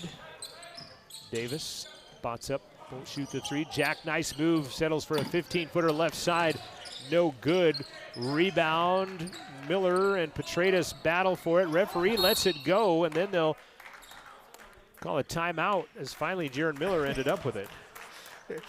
Those are always one of the more interesting calls. Anyhow, you wonder if anybody really had true control there. I give the referee credit because he let it go. True. I hate those ones that it's just, what? Let it play it through. Yeah, the official just let it all unfold. Central calls the timeout with 15 left to shoot. Still trailing, though, by 17. And I'm glad I'm consistent. This is the third broadcast in a row in which I have not plugged in the laptop that it will make it almost the entire game, but will still necessitate me having to plug it in here pretty soon. So, proud moment in broadcasting, no doubt. Yeah, I'm nothing if not consistent. So, 17-point game. And Klumach stepped on the sideline on the inbound, and they will turn it over again. Wow. That's our Casper Event Center call we're so used to through the years. Token full court pressure, Long D'ing up on Battle. Actually, it's on McCreary. Hands it off. Ball stolen out of there by Klumach. Up ahead, Miller, and he's going to be fouled hard by Petraeus going for the ball. I guess he just landed harder than the foul was hard. Yeah. Petraeus will pick up his second personal, and Jaron Miller will go to the line.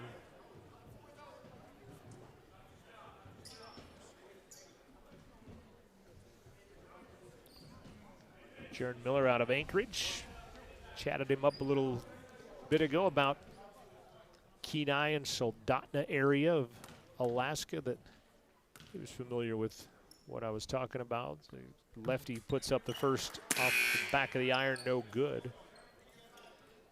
Jaron getting the start today, as you see Tony Gia checking in. If you're watching on RustlerAthletics.com and cable channel 189 on Spectrum TV, which I have tried to upgrade our signal quality on that, but haven't gotten a return call back from a couple of weeks ago, so I'll effort that again when we've been on hold a couple of weeks sometime. back to real life after a very busy week. Nice back door, Miller, good penetration. They will get the foul. The one down below didn't call it, the one up top did. And it's the right call. I think it is, but it was A, it was late, and B, from a way far away official. I think he was waiting for the other official to make the call. When he saw he didn't make it, he said, I got to make this call. Miller will check out with his second personal foul. And I think, like you said, it was the right call. He did foul him, kind of going away from there. Inbounds pass, Brady kicks it back out to King. He'll penetrate, spins right into Black Bear. Oh, they're going to call a foul on that. Wow. Crowd doesn't like it, as Niehi Black Bear had it right in his, handed to him pretty much. And Black Bear just hucked the ball up to the backboard. I think that might have been a tee if you're on the road, but Gaza will check back in. Boy, I think coach battling for him as well, but the tie-up came to Black Bear, in fact. Yeah, it just right in his breadbasket, and kind of the way he spun in there a little out of control would be a reason to be going with the defender on that call, but not the case on that one. So Black Bear checks out with 4 personal fouls. 7 to shoot, Petraeus. Ball booted with a reset going to 20 as Central kicked that ball. Searles back into the game with Long, Gia, Klumach, and Gaza. 16 left to play in the ball game. McCreary left it short. Gaza the rebound. Long three, knock it down. Jalen Searles as he gets free on the left side. 11 for Searles now.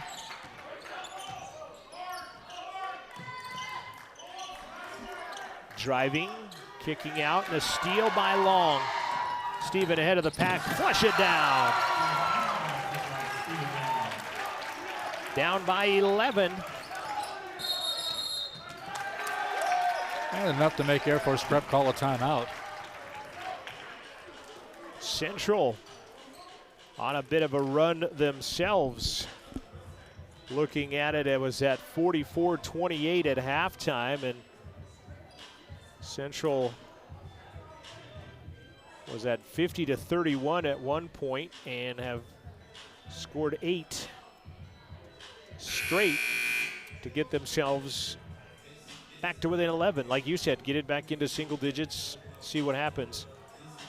Rustler Radio would also like to thank Wind River Family and Community Healthcare, Gales Carpet One, Riverton and Lander, Sage West Healthcare of Riverton and Lander, Gamble's Furniture and Appliance on Main and downtown Lander, as well as Tyler Watson State Farm, Fremont Customs, the Golden Buffalo, sell only, non-typical services and logistics, County 10, and Wydot and Fremont Beverages, Pepsi, for being sponsors of Rustler Radio and Rustler Athletics. Out of the timeout, kick the ball back up to the top. Ball almost knocked away. Petratus gets it. He'll spin, put it up, but blocked out of there by Searles. Taken away by Gaza. Nice job by Jalen Searles on the block. Underneath, Gaza, too far underneath. He'll spin, and he gets landed on, and he takes exception to it. He just got landed on, and he took some pretty good exception to being landed on. Because he had a pretty good fake, really, is right. what happened there. So that's the reason for that. It wasn't really anything other than a basketball play. Yeah, Vincent Brady's going to get called for the foul, and he was just guilty of getting juked, basically, and landing on him. And are they going to call a technical of some variety here, or what are we doing? They're just going to separate the two teams for a second and visit about this and see what happens. As you see on the screen. Nice job, camera work. I think officials are probably saying, did you see something thrown there or not, things like that, I'm guessing. Well, and unfortunately, I think if there was, it might be from Sebastian Gaza that would be the recipient, just the way he had a quick fuse reacted out of that. But that is purely speculation at this point. And as speculators go, we're not rich. Yeah, no. So the referee's going to head to the table, and he'll give some kind of indication. Now he'll go over and talk with Bob Cavera. Again, 17th year as the head coach of the Air Force Prep Academy. He knows a thing or two because he's seen a thing or two, if you want to quote a commercial. Maybe more than two. Yeah. In other words, you could be shooting at both ends here is what you might end up having here. They don't. PA didn't say anything, and they didn't put anything up on the scoreboard as far. However, Gaza is shooting separately. Right, he is shooting his own all-alone free throws, and he's 0 for 3 on the day, unfortunately. Chance to try to get it to that single-digit mark is not going to happen, but he'll get it to 10.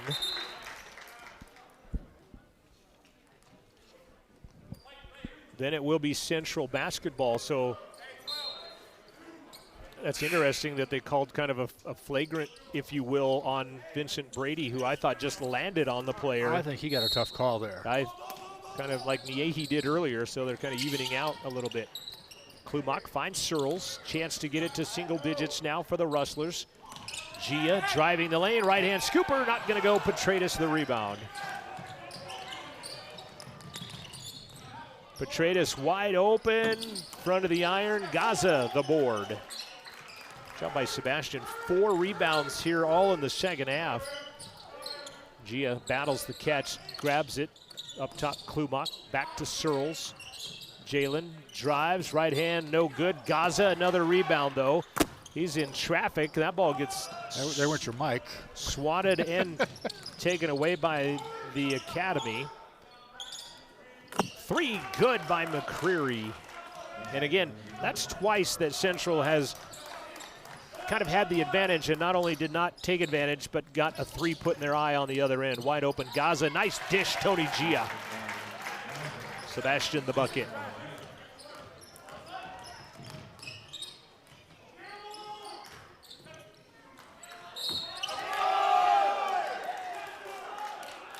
Gaza committing a foul way out at the 3-point line. On a 3 made.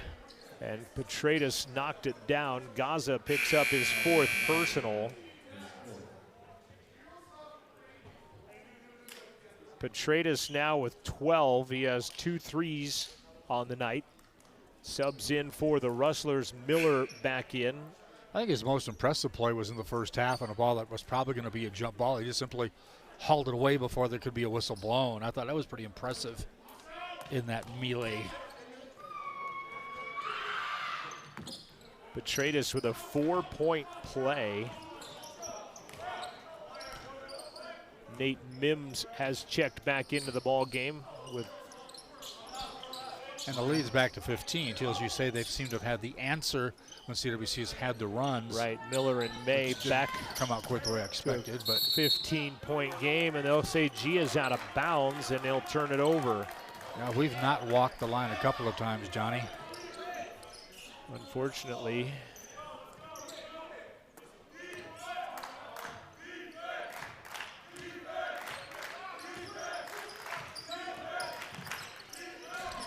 Ball Trying to play for the foul there. taken away by the Rustlers. Down by 15. They had it at 10 a few minutes ago. Miller, actually, it's May for 3 is no good. McCreary the rebound. Trying to go down low. Ball's knocked out of bounds by Mims. It will stay. Petreitis was wide open if they wanted to get the ball to him, and I think he was the hot hand. I perhaps would have thought about doing that. Right, stays Husky basketball. Into the paint. Nice play by Mims to knock it away, but it will stay Husky ball. Well, they got it within 10. At 50-40, wasn't it? 50-40 is correct at about the 14-minute mark. And over the last 60 seconds, they've pushed it back up to a 15-point advantage at 57-42. Their biggest lead has been 19. Jones to Petreitis. He'll take it down the right side. Runner left side good. Or way too easy. And the lead is back to what it was at halftime, I believe, isn't it? Yeah, it has 15. Yeah, it was 17 to 16 at halftime. 17 now, as their biggest lead has been 19. Searles 3, back of the iron, dish pans out. And the rebound grabbed by Raven Turner. Do their hands seem a little quicker than ours on some of these plays? Baseline 3, McCreary, no good. Mims the rebound. Well, that would have been big. It would have been the first 20-point lead of the game. Right. Mims drives the lane, and he got knocked to the floor. Ball gets knocked clear out to midcourt, but it's picked up by Jaron Miller. 3, Searles, good. You've said must need it a few times. I think you could probably apply it there as well. 59-45. Time winding down, 12 minutes left to play on the Pepsi scoreboard. Klumak will check in next, dead ball for Central. Brady floats, throws it behind the intended receiver, Jones, who lets it bobble out of bounds. It was a good pass, just was not expecting it. Gaza's going to come back in with 4 personal fouls.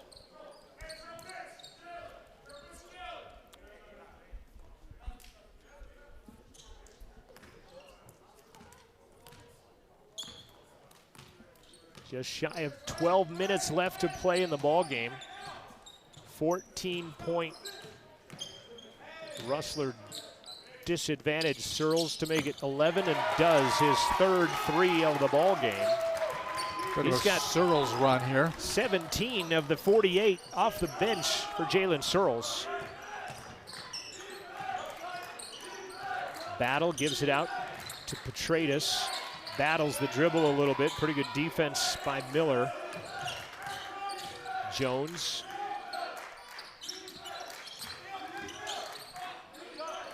Three on the way. Good for an answer by Rashad King with 5 on the shot clock, and a timeout called quickly after. He turned around and answered the CWC volleyball team as well. 62-48, 10:58 left to play in the second half of basketball. We'll come back after this quick timeout. This is Rustler Basketball streaming live at rustlerathletics.com.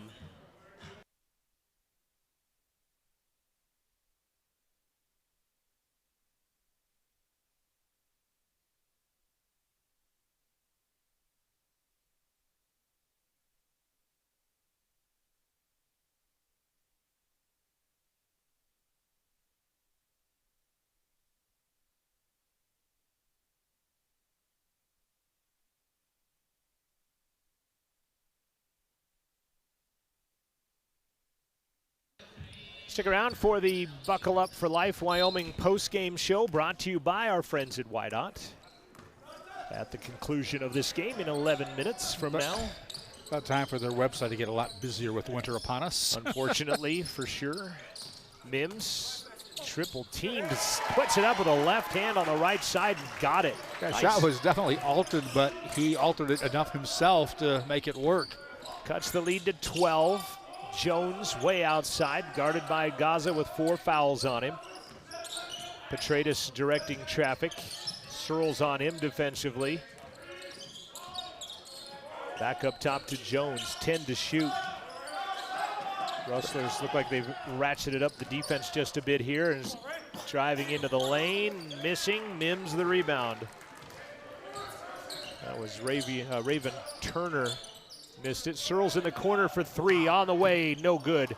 I thought he made it. You could tell from the way he, disembarked after he shot it. Battle the rebound. Halfway done second half. So they had the back door to Petratus, but did not go there. Jones, very right-handed dribble, gives it out to the corner. A couple of Air Force receivers in the area. Driving Turner, high off glass, no good. Ball bounces right into the hands of Jaron Miller. Baseline, Klumak off glass is good, and it is a 10-point ball game once again. As close as the Rustlers have been.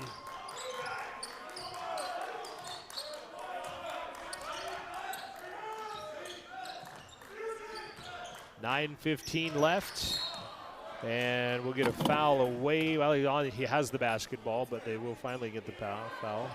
One of those incidental contact type things that you're sort of like forced to make the call when the person trips. Media timeout. We'll take a break, come back in the final 9:13 of this one. Central down by 10 on 88-1.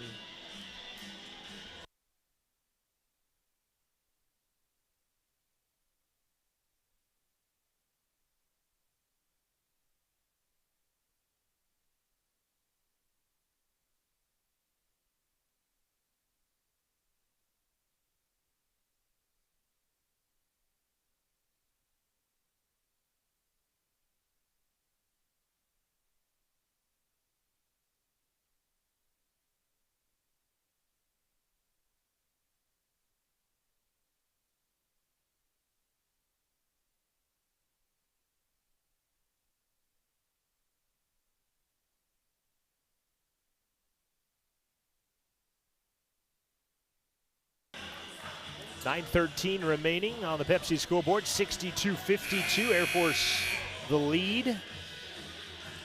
Central coming back. They were down 19 at one point.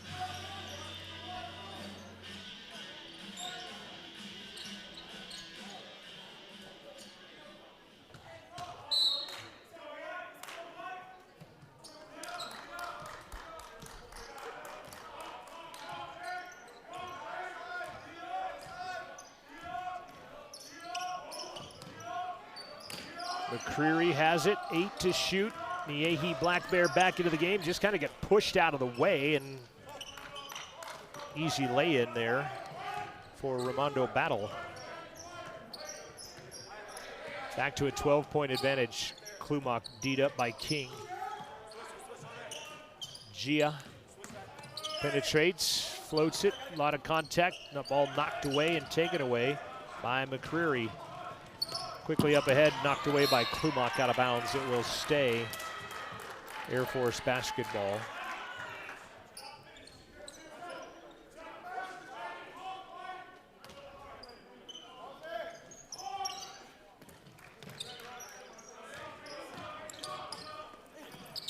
Petratus high off glass on a runner down the right side. Got a nice handle at 6'7" freshman. 17 points for Petratus, and Klumak with a bucket and one as he comes quickly screeching down the floor. Foul is on Vincent Brady, his third. Searles, after a quick respite, is back into the game as he'll check in for Nate Mims. 8:20 left, down by 12. They've got it within 10 a couple of times here in the second half.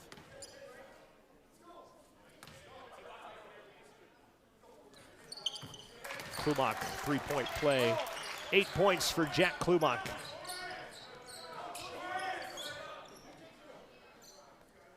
Going to ratchet up the press a bit this time. Well, I guess not so much once they throw it in.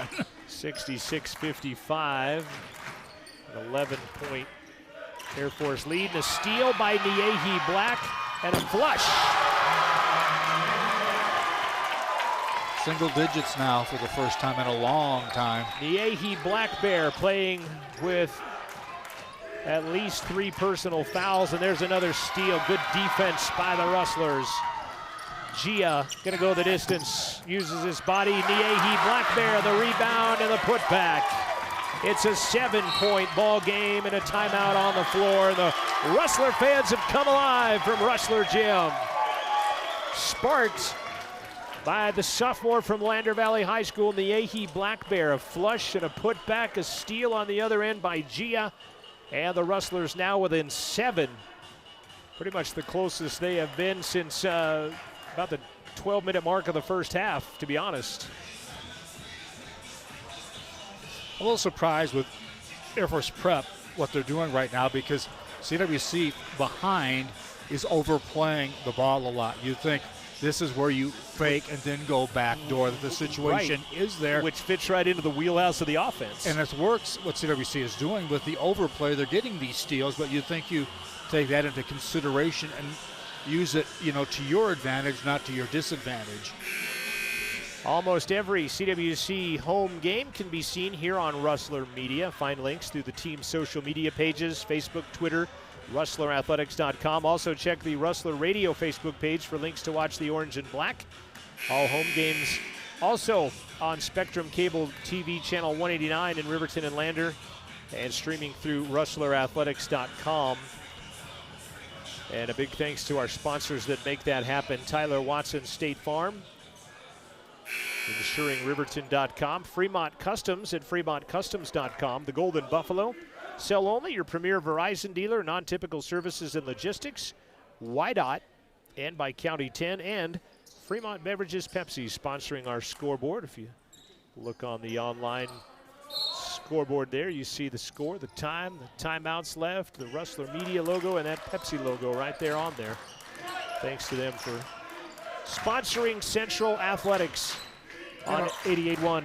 It wasn't that long ago that the prep team was playing for a 20-point lead, and now they are leading by only 7, though they'll go to the free throw line here. Petratus gets fouled by Jack Klumak, which will be his 3rd personal. Actually, they'll get him for 4. 4th personal for Jack. And Petratus back to the line. 17 points for Petratus. 3 of 4 from the line on the day. 4 of 5 as he makes the first. Back to an 8-point advantage. Interesting if you could cultivate a team like Air Force Prep, as they're all freshmen. If it was like a junior college, how good they might be. There's some good athletes out there. Yeah, they only get 1 year with them, and so it's better to play them at the beginning of the year than possibly the end of the year. Searles drives the lane, right hand underneath, reverse, good. Searles with 19 now. Back to a 7-point game. Underneath, battle, pump fake, lost it. Petratus, right place, right time, puts it up and in.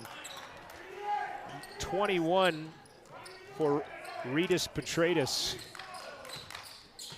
And these are all kids that have mid-20 ACTs or higher. 3.3 to 3.5 as Black Bear gets free, lays it off glass. Air Force I'm talking about. And like I said, get 1 year at the prep school trying to get that Air Force appointment. 11 of 12 last year did. Underneath, Gia just knocks it away and takes it away. I have Central for only 4 turnovers in this half as Gia goes the distance. Missed it. Rebound Petratus. So much better job taking care of the basketball in the second half for Central after 18 first half turnovers. I think Petratus, had he not been going to, say, the Air Force Academy, would have some future in basketball at that 6'7" and a pretty good handle. Right. 3 on the way. No good. Searles the rebound. Well, and 2 CWC players, both in that vicinity, neither thought the ball was intended for them. and it just goes out of bounds for no real good reason. Unforced error on the Rustlers, and that'll turn it over back to the Academy Huskies with 6:02 left. And clock's starting to creep its way into the picture a little bit now, too. You know, and we've called them, I've inadvertently called them Falcons probably 50 times in this game as Petratus gets a couple of Rustlers in the air. And one coming from Battle, and I think Klumak has just fouled out of the ball game. Well, it's only 4-on-4 apparently. Now 5-on-4. Fifth personal foul by Jack Klumak. 2 rebounds, 8 points for the Tiger Oregon sophomore from Central. Gave him some fire in that second half run. Battle will go to the line for the and one. But they call them the Huskies, as they have Huskies on the back of their jerseys, because I guess they're not Falcons yet. They're trying for that appointment to be an Air Force Academy Falcon. Egglets would have just been kind of kind of disappointing. The Huskies. The Tweety Birds also wasn't good. Talk about fine moments in broadcasting is Battle goes to the line and gets it. The bad part is we have a way we could go on with this, which we won't do, thankfully. Back to a 10-point Husky advantage once again with 5:40 left in the contest. Ball batted down, taken away by King, and then he'll travel at the midcourt stripe. So they'll. Wasn't he dribbling when it swap turnover? This was kind of. I think just because it looked weird maybe is why it got called. I'm not necessarily sure it was a violation like you're saying. Yeah, if he has possession, where I just think it looked weird, so the look gets the call. A weirdness violation. There you go. Miller to Long.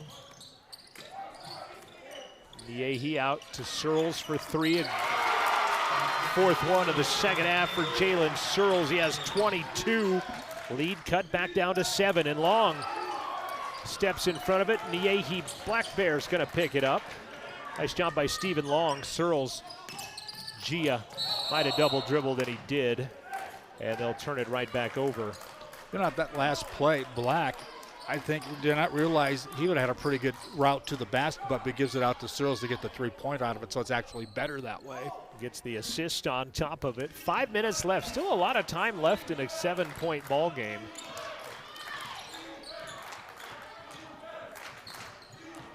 King hands it off to Brady.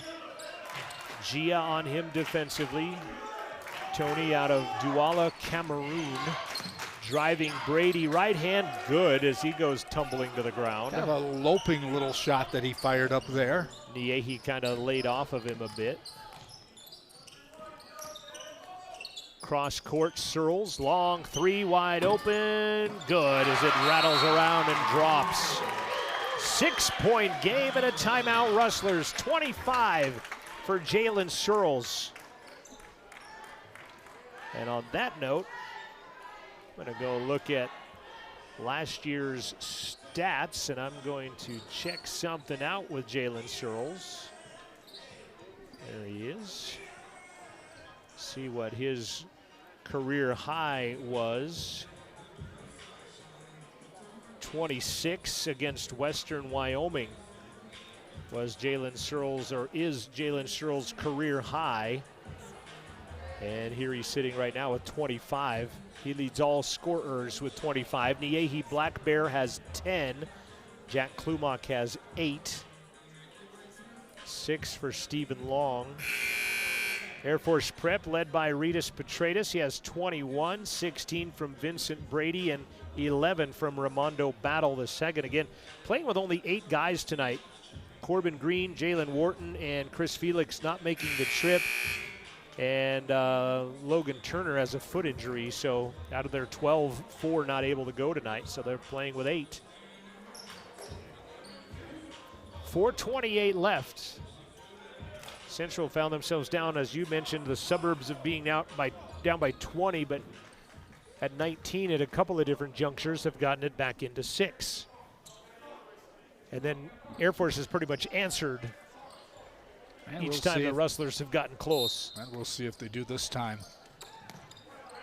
Central shooting much better now. 28 of 55, 51%, including A pretty good second half shooting effort is underneath. Shot no good. Second opportunity by Battle is good, as he battled for it and got it. Back to an 8-point game. Driving, Gia makes it a 6-point game as Tony Gia, first 2-point field goal of his Rustler career. He's got 5.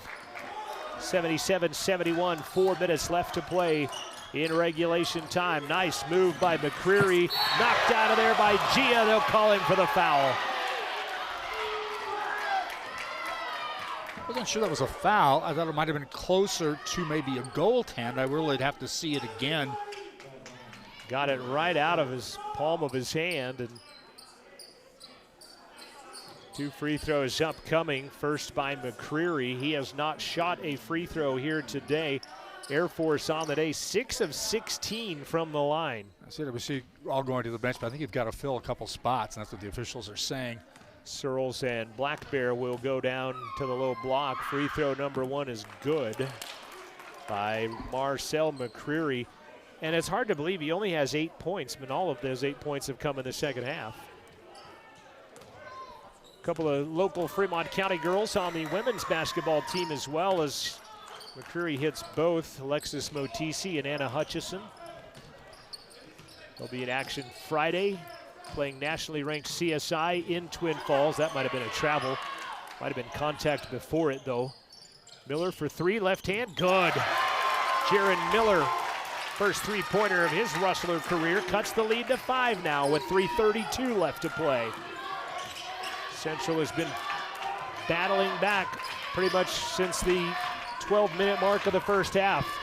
You know, if there's ever a time for the back door in their arsenal, now would be the time, but good defense and a travel as Niehi Black Bear extended his play, made him adjust and forces the turnover. Great job, Niehi, defensively.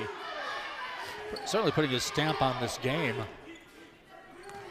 10 points off the bench for Niehi Black Bear. 79-74, Niehi with it, way high post. Searles with it, he has 25 points. He has 5 threes all in the second half. Gonna go one-on-one. Step back 3 is just a 2, and the rebound comes to McCreary. Up ahead, and an offensive foul as Tony Gia takes it on the other end. Second offensive foul called on the Huskies. Tony Gia steps in front of that one as Roa Battle going to pick up his second personal foul and an Air Force turnover. Yeah, wasted a 2-on-1 fast break, really.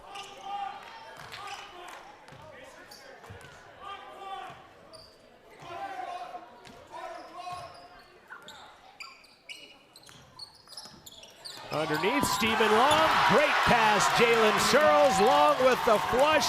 It's a 3-point ball game. It's a 1-possession game, 2.5 remaining. King across the timeline, scoots it back. Rustler crowd getting involved in this one on a Monday afternoon.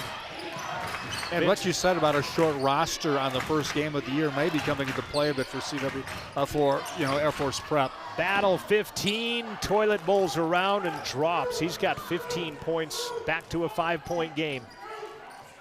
2 minutes left to play in the contest. They're going to be closing up the cabin today, but winterizing. Gia thought about a 3, doesn't. Instead pulls back for a 3. That one will not go. Searles had it, lost it, and then 2 Rustlers collide. And the rebound taken out of there by Battle. He'll give it to Petratus. He hangs and scores. That's a tough shot because you're going full bore, and then it was said with like a 3-foot jump shot. Petratus, 23 points. Lead back to 7. Gia's 3 left short, out of bounds. Air Force basketball. And now the clock certainly is becoming a factor at 1:27 to go on our Pepsi scoreboard. Right, yeah, and now all of a sudden back out to a 7-point game. Rustlers did get it to 3. I think if you're Air Force Prep, you're really in no hurry to shoot the ball right now, as you can get inside a minute before you take your shot. Brady battles the dribble. And he really did. Lost it. Black Bear comes away with it, and then they'll have it stolen away. 1:05 left to play. Gia tries to foul and does. He's might be injured a little bit. I think his shoulder hurts him there. You see him bent over in the middle of your screen at the bottom if you're watching on TV. I think he might have got hurt on the first reach when he tried to commit the foul the first time. To the line goes Marcel McCreary. 1-1. He's more of an inside player than a shooter, so. 9th team foul, and well, so much for that theory. Yeah, he's buried all 3 of his free throws here in the second half. He has 10 most of points. his points have come from, of course, that's probably the case for most of their players. All 10 of his points here in the second half. Second one good, as they have hit their free throws in the second half. Perfect 8 of 8 from the charity stripe. And the clock inside a minute with the lead at 9. Central 6 of 12 from three-point land. How about 7 of 13 now as Searles snaps nylon on that one, and we'll get a timeout with 53 seconds left. 85-79. Again, the scoring right now, Searles has 28, Niehi Black Bear has 10. And if you're just joining the broadcast, was going over pronunciations with the team yesterday, making sure I got everybody's name right, and I said Niehi Black, and he said Black Bear, and so I hope they change on the roster, both online and what they distribute here at the ball game, to reflect what he wanted. And you might have known him and his brother Jakahe as Black, and Niehi said it's Black Bear, so that's what I'm going with. Niehi Black Bear, 5 rebounds, 10 points tonight. On the other side, Ritas Petratus, 23. They have 4 in double figures. Brady with 16, Battle with 15, McCreary 11.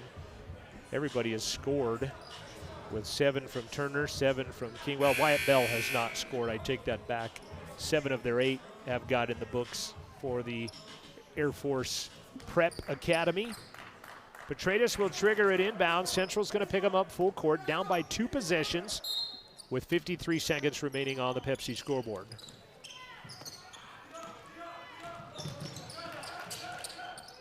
Brady still in the backcourt, and he will get it across and will go to the line. That'll be the 10th team foul on Central, as Nate Mims will get the foul. It is his first personal foul. And to the line goes Vincent Brady. Like I said, they are perfect from the line in the second half, the Huskies, until that one.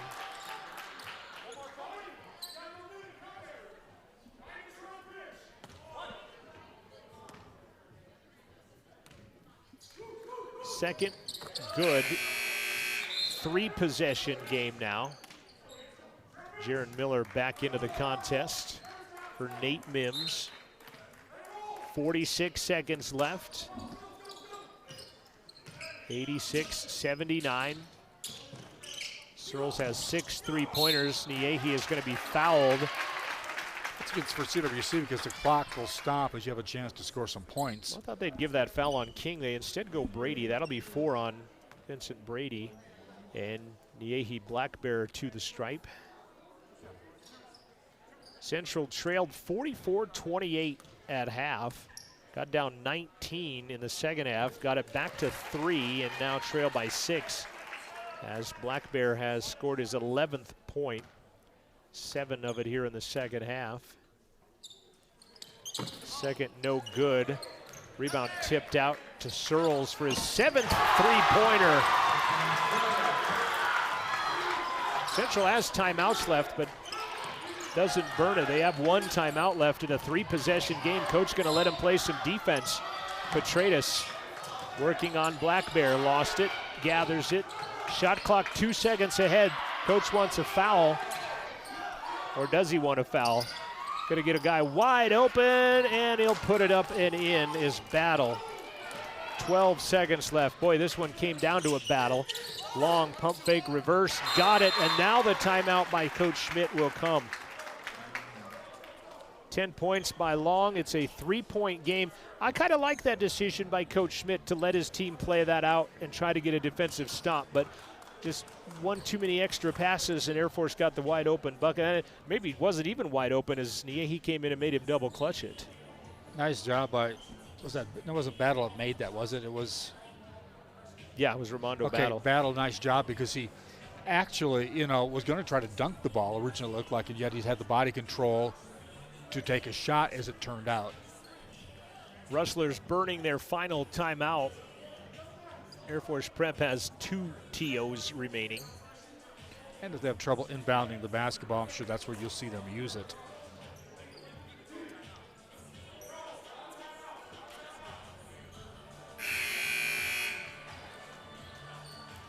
Once again, a big thanks to our sponsors.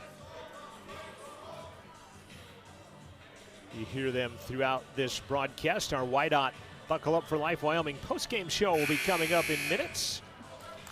Reminding you to buckle up for life, Wyoming.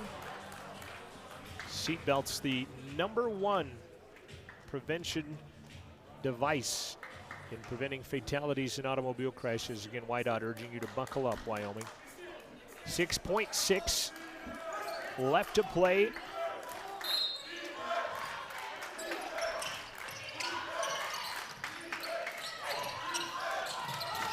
There's a quick foul by Searles with 5.2 left. Interesting, it's like he didn't like that, but that's what he wanted to Right. do, I Yeah, thought. yeah, it was kind of the The way intended. his expression was kind of interesting. Kind of the intended. McCreary goes back to the line. He has been perfect in the second half, 4 for 4 from the stripe. He has 11 points. He'll have 2 opportunities, first of which is good. Makes it a 2-possession game. And we'll get a timeout on the floor. We'll stay here. Again, we will be on the air Wednesday, 4:45-ish. It will not be before 4:45, but Wednesday it will be 4:45 from Western Nebraska, the Cougar Palace side of the Region 9 volleyball tournament. They've gone to a 4-site rotation, and I know they're voting on that, whether that's going to continue or Has what. to get through all 4 sites first, doesn't Right, it? exactly. But and it will get through all 4 sites, but they're deciding on it. So first year was in Cheyenne, second year was at NJC, last year was in Casper, and then this year at Western Nebraska. And then they would just simply do that again, back in Cheyenne next year, NJC, then Casper, then Western Nebraska. But Darshea Gallard was telling me that they are possibly revisiting that. Rustler's going to play with 4, it looks like. Oh, nope, Searles is hiding out in the corner. Deep in the corner by the Rustler bench. He was hiding out. Scrunching down to be as small as he could get. Hiding behind a palm tree. No, that's not. Petratus, that pretty good student that he is, steps over there and says, I see you. McCreary, free throw number 2 is no good. That might be the best thing for him is Niehi, the rebound, Gia, the three-pointer, and the flush by Searles on the end does not get there, and the Rustlers will come up short in the home opener, though. But a valiant try as they got down by 19. They lose by 4, 89-85. Your final score is the 2 teams once again allowed to shake hands after games now, which is always a good thing to see. Volleyball has not been able to do that, actually, this year. Noticed that. that high school does switch each set, however, whereas college does not switch on sets. So that's where different consistencies, inconsistencies, as again the CWC Rustlers come up short today. Final score, Air Force Prep 89, Central 85. Stay with us. Your Buckle Up for Life Wyoming postgame show brought to you by Wydot is coming up in just a few. We'll have an interview with our head coach, Brad Schmidt. We'll wrap it up with some final stats as well. A big thanks to our CWC broadcast crew, Amanda Nikoloff's new media division, Jackson Morris, who directed early, also Wyatt Barichko, Riley Bouillon, Elliott, and I think there were some other ones in there. I didn't get their names. Amanda Nikoloff, though, the instructor of the new media program at CWC. It looks like our women's basketball team is going to practice with this odd starting time game. They'll practice after this game. Yeah, typically volleyball goes from 1 until 3:45, 3:30. That was obviously not the case today, so they went from noon until 1:30, 2 o'clock, and then the game began at 3, and now the women's basketball team taking their court time here. Again, they will be on the court on Friday when they take on the 23rd ranked team in the country, College of Southern Idaho. Final score again, 89-85. Air Force sending Central to 0-1 on the year. Stay with us. We will come back. We will have your Buckle Up for Life Wyoming postgame show brought to you by WYDOT. That will be coming up here in just a couple of moments.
Post-game show is brought to you by WYDOT, reminding you to buckle up every trip, every time. Please buckle up. You'll be watching the CWC women's basketball team practicing here on your screen in just a minute. If you're still tuned on, still tuned in the post-game show.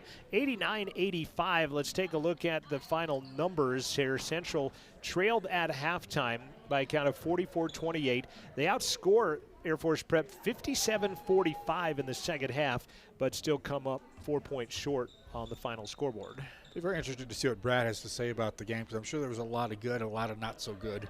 Yeah, I could hear him say to his father as he walked off the court, he said one word, and it was turnovers. So we'll chat with the coach about that here in just a few minutes. But scoring-wise tonight, Jalen Searles, 31 points. That is a new career high for him, as he had 26 last year in a high game. Off the bench, right, too. 31 off the bench today for Jalen Searles. 11 points for Niehi Black Bear. He also came off the bench to lead that category there in number 2 on this team. Stephen Long started. He had 10 points tonight. 8 points for Jack Klumak. 8 points for Jaron Miller. 5 points for Tony Gia. 3 points for Sebastian Gaza. 2 points apiece for Jared Lucas and Nate Mims, as Air Force Prep wins at 89-85. Leading the way on the other side, 4 in double figures for Coach Caveira's Huskies. Ritas Petratus, 23 points and 6 rebounds for Petratus. 17 for Vincent Brady and Ramondo Battle II. 12 for Marcel McCreary. 7 points each for Turner and King. 6 points for Solomon Jones. Central did out-rebound Air Force Prep 34-26. but also outturned them over 26-24. And honestly, I think only 6 turnovers in the second half, but because it was 8 turnovers in the second half after 18 turnovers in just the first half for Central. I think they started to wear on Air Force Prep. And I also was, like I said, surprised we didn't see Air Force, maybe try to attack the overplay defensively a little bit. Rebounding numbers leading the way for Central. Jaron Miller, Sebastian Gaza, and Niehi Black Bear, all 5 rebounds apiece. Tony Gia had 4 in the ball game. Nate Mims also had 4. Leading the way rebounding, Ritas Petratus had 6. Ramondo Battle had 6 as well. 5 for Marcel McCreary, as the Prep Huskies beat the Rustlers tonight. 89-85 was the final score. Final shooting numbers in the ball game. Central 34 of 65, that is 52%. 10 of 28 from the three-point line. 8 of 15 in the second half, thanks to 7 3-pointers by Jalen Searles. He had 7 of the 8 3-pointers in the second half to go along with his 31 points. Yeah, head court the ball game, obviously. They end up 10 of 28 from the arc, 36%. They hit 7 of 13 free throws. For the Air Force Academy, they would end up 32 of 58, 55%, 6 of 16 from the arc, 38%. They hit 19 of 26 free throws, including in the second half. They only missed 2, 10 of 12 in the second half to help seal the deal and get an 89-85 win. We're going to take a final break on the YDOT postgame show, and hopefully we'll get our coach. If not, we'll turn you off into the night here on Rustler Radio. We'll be back. Air Force Prep wins at 89-85, and we'll be back with more postgame in a moment.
Back on Rustler Radio, and we're going to forego our post-game interview tonight as no coach, but back at it again Thursday against Lee College.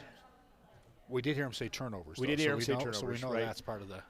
They will be back at it again Thursday night against Lee College. Then they'll take on 15th-ranked CSI on Friday. They'll play Colorado Northwestern on Saturday.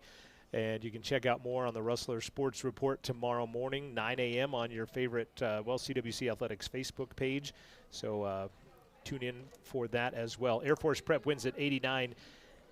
I'll be back on the air Wednesday from Scottsbluff with the women on the road at the Region 9 Championships in Scottsbluff. For Amanda Nikoloff and the new media crew and Joel Kindle, I'm John Gabrielson. This has been a presentation of Rustler Media. Final score again, Air Force Prep winning at 89-85.